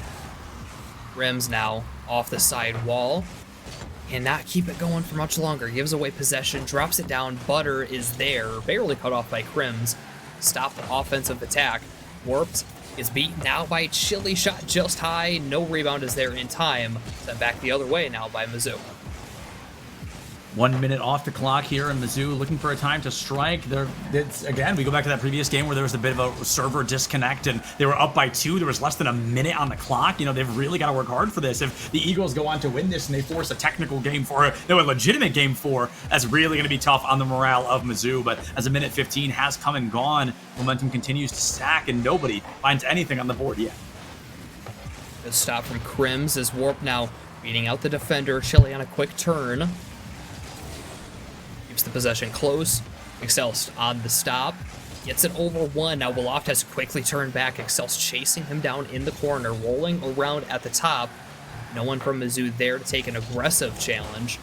Crims hunting down the player, and the shot just high. Excelst's rebound is cut off. Crims has time and space to take over. Inches it behind. Back into the corner now is Warped. Killing it down. A good fake on 1. Tries to beat out the last defender, but can't quite do so. Cleared out to midfield, but immediately shot on by Oklahoma Christian. Shot on line once again. Triple demolition. We've got a full-blown demolition derby happening here on the field. 2 minutes missing, 3 left standing, and a very quick game. On the bright side, Powder, if it is a low-scoring game, it doesn't take up that much time here at the NA Star League, so it'll possibly be a 1-point win going through, perhaps a 0-0 overtime, and I jinxed the heck out of us. We're gonna have to find out down the line here, but we enter the second half with nothing on the board until Willoft finally breaks that curse and gives the Eagles a 1-point lead. A great play here from Oklahoma Christian. Willoft, not with a lot of boost either. Used the last of it to take that shot behind the defender, who got a little bit too eager. And right at halftime, 1-0 lead for Oklahoma Christian. Mizzou gonna need to clean things up after the extended break. Is Warped. Beats out the last defender. Tries to double the pass off the wall. Does so successfully. Excelts to the sky. Rims not going up for it. Waiting patiently just like they did earlier on. It worked out so well. The pass now top shelf shot by Excelts is just wide. Rims will play patiently again. Wolof now caught in a very awkward position as the challenge goes back in favor for Mizzou again. The Eagles have that point on board here in game 2 or possibly 3. We still don't know, but 3 minutes have come and gone, and the Eagles are finding themselves up by 1 point. Crims gets the demolition onto Chili. The opportunity was there, but with no boost, they had to peel away, try to play a bit of a hard defense. Mizzou looking for that opportunity to strike. Down to about 100 seconds. Can Mizzou force an overtime? Oklahoma Christian looking for more offense, trying to extend that lead, but it's Mizzou back the other way quickly. Crims to the corner, trying to dodge cars everywhere. Behind the defender on, but Warped. There in time, 90 seconds left for Mizzou to get a game-tying goal, trying to take back the advantage in this series. Excelst off the corner, takes a 100 boost away as well. Rims behind him, Warped on a challenge, trying to get players out of the way. Runs back towards it, takes enough challenges, the shot is immediately cut away by Wolof. Back into the offensive end for Oklahoma Christian, over 2. Now Excelst chasing the last man, can't get to him in time. With 60 seconds left, Mizzou still finds himself down by 1, trying to get that game-tying goal.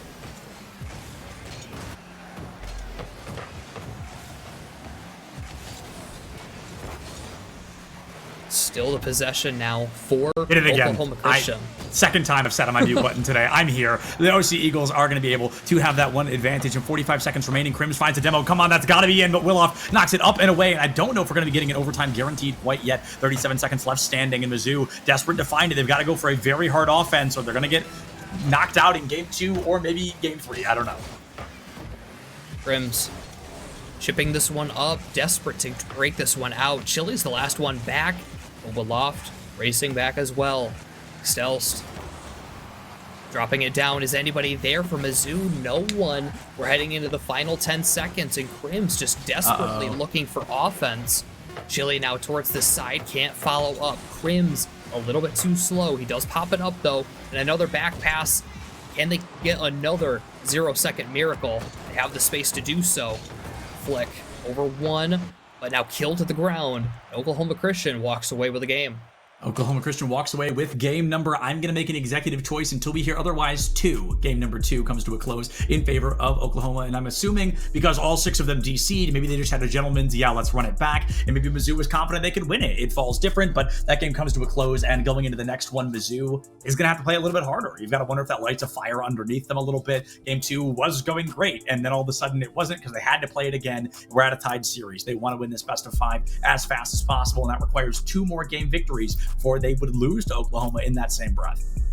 Yeah, Mizzou, you know, it's tough to drop after an extended break like that. You had a lot of control in the game that ended up being cut abruptly, but you got to turn things around quickly. Oklahoma Christian kind of maintained the offense the vast majority of that game, refused Mizzou the ability to get back the other way, and because of that, now Mizzou has to turn things around and suddenly find themselves back in the driver's seat here in this next game. Being in the driver's seat is somewhere Mizzou felt comfortable about, and then the DC happens, you kind of lose momentum. That's happened to all of us, I'm sure. You take too long of a timeout or too long of a pause, and all of a sudden you lose your fire, you lose your skill, and things get a little bit rusty. But Mizzou, they lose it, and going into this next game, we're going to be looking at OCU to try to find something early here, to try to find an early goal, to take Mizzou down another peg and go up 2-1 on the series. That would be the first time, I think, ever that I've seen Mizzou be down in a series. I've seen them be tied like in this scenario before, all the way up to a 2-2, but they won that in a 3-2, so I've never seen them be down. That would be really interesting, and I wonder if it's going to be a circumstance in which Mizzou really has to panic. Right, heading into this game, we want to see Mizzou turn things around. Oklahoma Christian, though, with a fantastic job of, I think, kind of catching Mizzou off guard. They weren't too speedy, they weren't doing anything too fancy, but with what they could do, they picked apart Mizzou and got the only goal of that game, which is all that they needed to walk away with the victory. Get themselves in the winning column. Good stop early, but another one coming in. Double commit from Oklahoma Christian. Excel's playing around on it. Dishes it to the sky. 2 go up. Warp there first. Chili to clean things up. Up over 1, but Excel's is there to keep the offense on and almost get the goal, but forced to play it out. Reset. Already a minute off the clock, and the Eagles are going to have a bit of ball control working against them. Mizzou goes in for a strike onto the goal. Warped finds it into the corner, talked out by Willoft, and there it goes off the far wall once again. The OC Eagles a triple pass down the field into Crim's defense, and it's another attempt on goal, but still nothing comes out. This feels like it's going to be another very low-scoring affair. Certainly is. Back the other way goes Oklahoma Christian. Excel's dumping it into the midfield. Chipped up over from Butter. Oklahoma Christian continuing to build up this offense. Excel's just to the sky. Grim's not there in time, but Excel's is down in the midfield. So dangerous without Warp back behind. 1-on-1 down the field. Butter there first. He's able to dump it behind the team. Push it back forward. Now for Warp to open net, but too slow, and Excel's won't be able to get there in time. Oklahoma Christian looks to go back on offense. Oklahoma Christian out of the offense here. 90 seconds are gone, and Willoft has an opportunity, just barely misses the corner of the ball, and it's not going to be found in time. A great toss up and over, and an absolute cannon down center field, but Chili is there fast enough to knock it out of the way. Secondary attempt from Crims, blocked out by Chili again. Absolute menace on the defense right now. All 2 members of Mizzou were in that back third, so they have to rotate quickly. Crims able to find it, able to get the 100 boost as well, and keeping Mizzou alive. 2 minutes gone, still at 0-0. Oklahoma Christian towards the back wall. Ooh, he had the read, but the defense had it better. Excels a neutral challenge. Now Crims is those 2 locked into a one-on-one, or a roll one, excuse me, and Warp will just muscle his way through, immediately taking advantage. The 2v2. Mizzou takes the lead. Did it for a 3rd time, but I noticed this time Mizzou is going to be able to take that 1-point lead here over the Eagles, and it's going to be 2 minutes and 43 seconds left, so just about half the game remaining. A 1-point lead is not where you really call yourself comfortable, Powder. I think we can fully agree on that. A lot of players would say the same. You want maybe somewhere as far as 3 or 4 points kind of ahead of your opponent before you're like, yeah, we've probably got this, because 1 point can be answered back so quickly, and if you could score once in half of the game, who's to say they can't as well? Stealth will look to keep the offense going for Mizzou. Rims now aggressive push. Chili taking over on the back wall towards the middle. Excel's getting chased. Butter towards the side.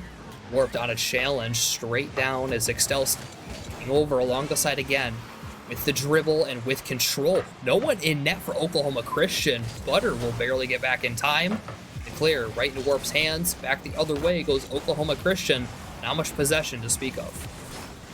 Not a lot of possession online right now, and I think Mizzou is going to be in a very comfortable spot. They just need to play the most complicated game of keep away that we've ever seen and guarantee themselves a Game 3 victory.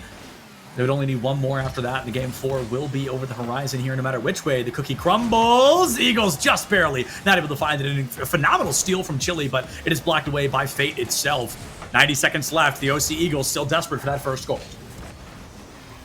Looking for a lot of offense, but not much to be found on the shots that they have been having. And here's another dump in from Butter. This will just go straight into the hands of Excelst. Good bump from him, though, to keep the offense on. One man misses. Crims will fight his way through the save. 110 remaining.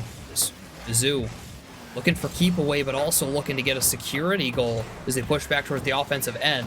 Behind Crims and dumped into the corner. 60 seconds left for Oklahoma Christian to try to take series advantage. 60 seconds remain for that series advantage, and I'm not sure they're going to be able to find it. At least forcing it overtime right now would keep a breath of fresh air in their lungs, but the circumstances working very likely in favor of Mizzou. A great clear down into center field. Butter just barely going to miss it, but Willoft is the one to steal it in off the wall. Crims with a great tap forward, but nobody's there for the follow through. Goes off to the wide side, and Chile is going to catch it. Excels with a great tap in. Where's the follow-up? Anybody there in the center field to score? Not the crossbar, bro. Absolutely devious crossbar bounce there. But with 30 seconds left, Mizzou's just going to keep up this peppering offense. Right, and at this point now, just quick turns from them is all that's needed to keep the offense on and keep it away from the side of Oklahoma Christian. Time is ticking away for them to get back the other way. Butter now with an opportunity, but quickly shut down. These rotations from Mizzou, too much to handle. Willoff desperately looking for a clear. It doesn't work. Chile, last chance now. As he looks for the shot, it's on. Oh no! And Oklahoma Christian with a buzzer beater of their own to send it to overtime. It's a Game 1 repeat. The script is just flipped a little bit. It's Chile this time from the Eagles that puts it down. Warped couldn't get in the way fast enough. A valiant effort, might I say, but unfortunately just can't get that lineup in time. 1-1 on the board. Let's see which one of these teams can sneak away with a Game 3 win and put themselves on series points. Willoft versus Warped going toward the goal of Mizzou, but Crims is there to steal it away with enough time on the board to keep themselves up and running. Chile brings it in. That could be it already. A soft hit upwards. Chile goes for it. Warp clears it out. A secondary attempt comes through far off to the right side. And this could be a fascinating one, Powder. Excelst, caught awkward, shot high, Willoft on the rebound, but it's too soft and into the hands of Mizzou. Crims with it clear. Not a lot of boost left. Gives away possession to Chile, but does get the bump to at least slow down the attack. Push back into the corner. Butter not able to get the read, but a backflip comes out. Shot is on. No one home, and Willoft steals it away for Oklahoma Christian. Well, wow, that really fell apart for Mizzou in the last 10 seconds. That is not going to be the game Mizzou wanted, but it is the game the Eagles were fighting hard for. The last 30 seconds and then the additional 20, whatever, make a big difference, and Oklahoma is able to put themselves in the winner's seat of game number 3. Now, Powder, they need to do that just one more time. Send Mizzou packing for the first time this entire season. Yeah, Oklahoma Christian, a lot riding on their shoulders now. Like we said, they don't really control their own destiny heading into the number 1 seed, but still, this could be a statement against a team that at this point they could very likely face in that match before conference championships. Remember, 2 and 3 seeds play against each other. And if, like, let's say Mizzou turns this around and wins the series. If Mizzou loses against Boise, Oklahoma Christian's going to face off against Mizzou anyway. Yeah. So Oklahoma Christian is proving that they can stand toe-to-toe with the top dog like Mizzou. And if they walk away with this series, we might definitely see Mizzou going against Oklahoma Christian in a couple weeks for that play-in. Yeah, and I don't think there's a better way to kind of prove yourself. You know, we hadn't seen Oklahoma before this, but they come in, they're up a game on Mizzou, something that I mentioned earlier. I don't think I've ever seen before. Mizzou being down a game on the series and their opponent being on series point is critical against Mizzou to come in and try to find that last-ditch effort, kind of 200% into the tank, force that game 5. It would be our second game 5 of the day as well. It would be. So Mizzou, a lot for them to try to turn things around now. Remember, they technically control their own destiny to the number 1 seed. A win in this match and a win against Boise State later tonight means they clinch that number 1 seed. But Boise at is this scary. point, but at this point, you've got to focus on Oklahoma Christian. What we talked about at the very beginning of the series, Mizzou, they've got two in a row ahead of them. This certainly is a team that can get it done. but they've got to get it done quickly because Oklahoma Christian is good at making the comebacks, as they just proved. Oh, thought that was going to be an early goal from Chile, but it will fall a little bit off to the wayside. 15 seconds gone. A great defensive block from Warped. Clears ball control for Mizzou in the moment, but Chile has the answer back. It's an insane clash above that goal, but Chile does not come out on top. Warped finds that defensive block, and his 30 seconds have already come and gone. Mizzou has had to play a hard defense and no offense quite yet. Can they break through and look for a goal of their own? Willoff takes it a little too high. Crossbar there. The follow-up from Butter falls off to the right side, and Mizzou finally gets their chance at an attack. Shut down quickly, though. Now Extelst pushing it back. Rims popping it to the sky. Looking for the shot on and in from Warped. Good turnaround from Mizzou. They look to get back within this series. Mizzou has that point on the board. They want to force us all the way to a Game 5. Technically Game 6 if we include those tech issues from earlier. That'd be a little fun first-time NACE event. But 50 seconds are gone. 4:10 remain on the clock for the Eagles. Mizzou find themselves up by a single point. Now, last time they were up by 1 point, Powder, did not end the way they wanted it to. So I'd love to see a couple more points from Mizzou here. Right, they got to get this built up because we saw them carry a 1-0 lead for the majority of the previous game. But Oklahoma Christian, with a buzzer beater, was able to get it done in overtime. Here's an offensive opportunity. Cut away. No one back for Oklahoma Christian with the demolition coming out. Space given. Up over 1. Fell to the ground now. It's Warped. Push forward, and Extelst will carry it. Cannot get the pass out. Or it is to Crims. No one in net. Crims top shelf. It's the second goal in for Mizzou. Feeling a little bit better, feeling like a Game 5 is just around the corner here, and Mizzou definitely trying to make that happen. Only 90 seconds have passed. It's 1 goal per 45 for Mizzou right now, and the Eagles have 3.5 minutes to respond. We've definitely noticed that in a fight or flight moment, the Eagles seem to be flightless birds, funnily enough, because they love to fight in those moments. That thrive or survive situation, they always try to come out on top in that thrive spot. With 90 seconds only off the clock, they've got plenty of time to answer back with 2. Grimm's looking to push this one forward with possession. Pushed back actually by Butters. 2 and actually 3 are all on the right side. Oklahoma Christian not in the position they would want to be in. It's Crims forward again. Double commit from Mizzou, but maybe Warps can make up for it. He does. Gets it behind the last defender. Is Wolof desperately looking for a stop. Gives it right into Crims' hands. Extelst up, but it's a fake. Keeps it close. Loses the challenge to Chile, but Warped right behind him to clean things up. Straight into the corner from Warped.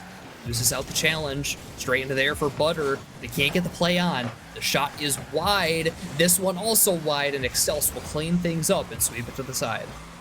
Sweep to the side, goes a bit wide, and as half this game has come to a close, I know Mizzou fighting hard for this. They had that victory in their clutches earlier, and it was just kind of ripped away, unfortunately. The server was not able to make it happen, and they've got to earn another one here, forcing a Game 5 scenario somewhere Mizzou does not want to be and should not be, but unfortunately the server said otherwise. Yeah, great job, though, from Mizzou turning things around here to a lead for the majority of this match, as looks for a third, just wide. Chile with possession close to him, dumps it towards the corner, gets another touch and gets a third, push it into the midfield. No one on the shot, though. Actually, everybody from Oklahoma Christian turning away. That's really just giving away possession, which they cannot afford to do now. Time starting to run out, and remember, they need 2 to get this one tied. 2 to tie things up with only 105 seconds left on the clock. That is 55.2 seconds remaining, or 52.5 seconds remaining for this team to come out and answer. But now it's already down to 50 seconds per goal, and the Eagles going 4 minutes nearly without scoring one. Statistics suggest that, you know, maybe that's not going to happen, but as we've learned from the Eagles here tonight, they are not a team to follow statistics. They are a team to come through and thrive in a moment in which we thought they would shrivel. With possession, it's Butter barely getting the stop, though, is Warped.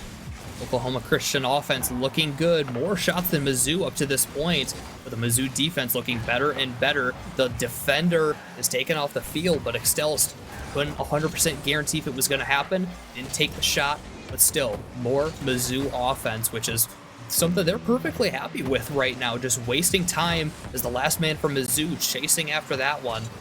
Butter will push it into the midfield, get a reset, but still out to midfield as Oklahoma Christian's chances are slowly ticking away. Chances of game 4 are ticking away, and Mizzou fighting extra hard to get in there. Crim's not able to find that third goal, but it's not like they need it. Not quite yet, at least. The Eagles, Chile is able to find a little bit of momentum. I didn't even see whoever that was from Mizzou. They just like appeared in the air and stole ball control, got that momentum away for a moment. A great clear from Crims opens up a little bit more space for Mizzou, and it's only 30 seconds remain. We're already down to 22 seconds per goal for the Eagles, and I think Mizzou is doing an incredible job of not allowing that to happen. Yeah, great job here from Mizzou, turning things around from the previous game, almost getting another goal. Extels aggressively to this one, a bit risky with no one home.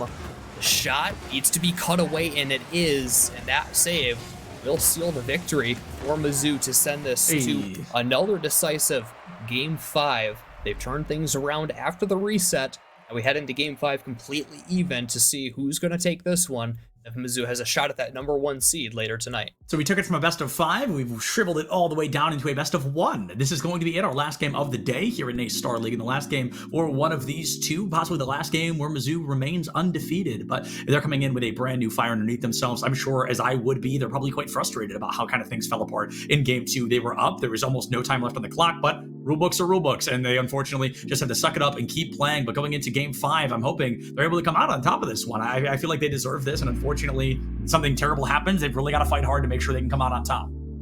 Right, and I mean, they have a great chance now after this game, completely shutting out Oklahoma Christian, despite all the shots that they had. Again, Oklahoma Christian finished that game with more shots than Mizzou, but the defense is looking a lot better from Mizzou, and because of that, I like their chances heading into this Game 5. I think if they keep up this mentality and they keep up this play style, they have a very good chance at taking it.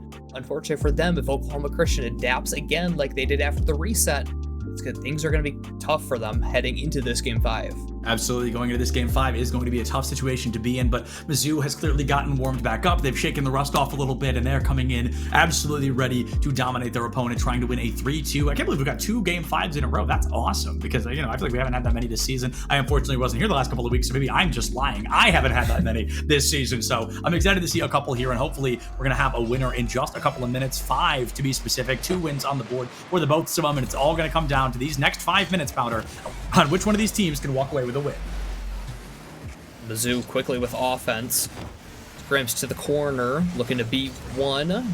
Bumps out Butter, giving Warped and Excelsior an opportunity. Top right, but he can't get it on. It's just a bit off. Now Oklahoma Christian on the counter attack. Grims on a quick stop. Now space to work with. Chile quickly back to it. They can't get there in time. It's still offense for Mizzou off the back wall. Only one back now for Oklahoma Christian. A miss from one. The clear out for Oklahoma Christian to try to take advantage of. Chile looks to dump this one into the corner.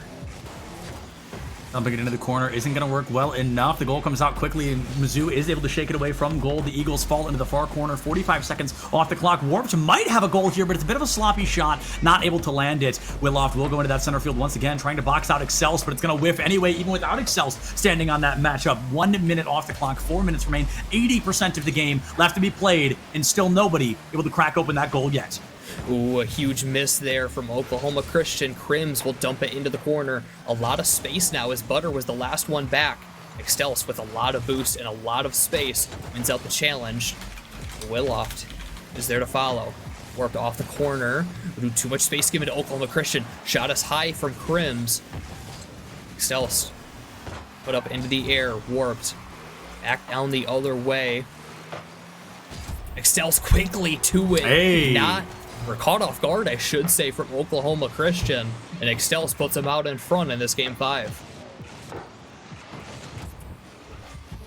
That's going to be a pretty critical goal to find. 90 seconds gone, 3.5 minutes remain. I'd like to see Mizzou put down maybe 2 or 3 more, give or take, and then they can kind of really call themselves in a winner's seat. But we know the Eagles will answer back every single goal if given the chance. So Crims wants to take it high, get over the defender, but accidentally passes it right down to them. Chile has been the absolute lethal striker for the Eagles so far, and I think if you keep the ball away from them, you drastically increase your chances of finding success. We'll see if they can keep up that success for Mizzou as they are looking for more offense, barely cut away by the defense. Chile and Warped meet at it. Crims to the side, looking to follow, cannot get the touch. Chile chipped forward over towards Willoft. Shot is wide, but it caused Excels to bite. Now Warped has to go for it, and he misses as well. But Oklahoma Christian not taking advantage yet. A miss from the defense, but it might actually work out for them. Up to the side, and Sixtels with 100 boost. Tries to go low, and not get it behind Chili. Warped bumped out of the play, allowing Oklahoma Christian space to work with. But the aggression there from Warped works out for more offense for Mizzou. And another goal as Crims, the last man, pushing forward. Crims gets that goal, half the game is gone, and Mizzou is up by 2-0. Now, this is a scary spot to be in because I'm pretty sure this is the exact score line back in Game 2, and then we all saw what happened there. So I guess Game 2 asterisk is what I'm referencing here, the one that the lobby unfortunately did bring to a close a little quicker than the teams wanted it to. But Mizzou, they've been here before, they want to make it happen again, and hopefully they're able to walk away with a win this time and not a disconnect. With a shot from Oklahoma Christian looking to get themselves back within this game. Still plenty of time for them to work with, but Mizzou, since the previous game, they've built up more and more offense, more pressure. They've shut down every attack Oklahoma Christian has had. Remember, they have not scored since that Game 2 victory, or the Game 3 victory, I should say, to give themselves the 2-1 series lead. Shut out the previous game and still shut out to this point. It's not looking good so far. The offense is there. The shots are there for Oklahoma Christian, but it's nothing too dangerous and something they need to turn around quickly. 100 seconds remain. The Eagles need 1 goal per 50 seconds here. Not a comfortable spot to be in, but it's definitely doable. Excels has a goal. It's going to be boxed out by Chili, who takes it high. Spike down in from Crims, completely killing momentum. A very smart play. Did not want that to be a slow roll into goal. Butter trying to recover it. Burns a lot of time and even more boost. Willoft also sitting at a boost 0. That might be a free goal if Crims is fast enough. You've got to get in there, and that absolutely is a demolition onto Butter to boot, and Crims sinks it. A shot on goal and a goal on top of it. 3-0 in favor of Mizzou. 79 seconds left. Fantastic job from Mizzou here, completely resetting. There is still time for Oklahoma Christian to get this turnaround, but with the way that the previous 2 games have gone, I don't expect it to happen. Mizzou's done a great job resetting since the 2 losses in a row. They've been dominant in the previous 2 games. Oklahoma Christian needs a goal right away, and they can't find it yet. Can Butter get it? No, and that one, I'll be honest, might just seal it. They needed one there to bring themselves back within. Now less than 60 seconds left to try to get 3. Yeah, 1 per 20 seconds right now, and already that number's going to continue to dwindle, so the Eagles finding themselves more and more back against the wall, but Mizzou earns this win. I really think they do. Losing that game earlier, not exactly the circumstance you want to be in. The rule book definitely not in their favor, but hey, clearly they didn't need a handout because they're going to earn that victory, whether the Eagles want them to or not. Excels going for that 4th one, the nail in the coffin, and just absolutely sinks it. 37 seconds remain. That is like, I don't even know how many seconds. Not enough seconds per goal for the Eagles to statistically or probability-wise turn this one around. I think Mizzou's got this in the bag. I think this is a huge mentality win for Mizzou as well, heading into their match against Boise State later. You turn things around, you prove that you can dominate, and you can turn things around and still dominate. So for them, this could be huge towards their match against Boise later on tonight for the eventual fight for the #1 seed in the West Central Conference. Oklahoma Christian University played a fantastic match in this series, or they played a fantastic match, and they get themselves a goal with 19 seconds left. But unfortunately for them, they're going to have to await the loser of the next match to see who they are going to play in conference play-ins. Conference play-ins are a scary spot to be in. It's always nice to get up and over the top of those and kind of keep yourself out of the fray, but that is not the circumstance the Eagles are going to be in. Mizzou, they remain undefeated. I believe this bumps them up to 6-0, maybe 7-0, one of the 2, but the O is the important part. They come into this, things get close, it goes to a weird Game 5, but it looks like they're going to come out on top of it as only 8 seconds remain. Looking for more offense in the final seconds, but no score here matters. Mizzou walks away with a Game 5 victory, turning things around, and a solid job at it as well, as they are 1 match away from finishing off with a perfect season, but unfortunately that last match is the toughest one they're going to face against Boise State. Yeah, Boise State, probably one of the best teams in the country, if I had to throw that out there. I mean, they're a very strong collegiate roster, and when they really turn it on, very few teams are going to be able to beat them. I think Mizzou could be one of them, and unfortunately, we're not going to be casting that matchup, but it's going to be happening at some point, so we're going to throw it to a break now. We're going to pull somebody from Mizzou. Oh, just kidding. We're not doing an interview, apparently. We're just wrapping things up, so instead, I'm going to say thank you to Extra Life and Corsair and Monster and BetterHelp and Duncan and Mavix for making Daystar League possible, and of course, all of our viewers there at home. We love each and every one of you. Check posture, drink water, love each other. I'll see you next week.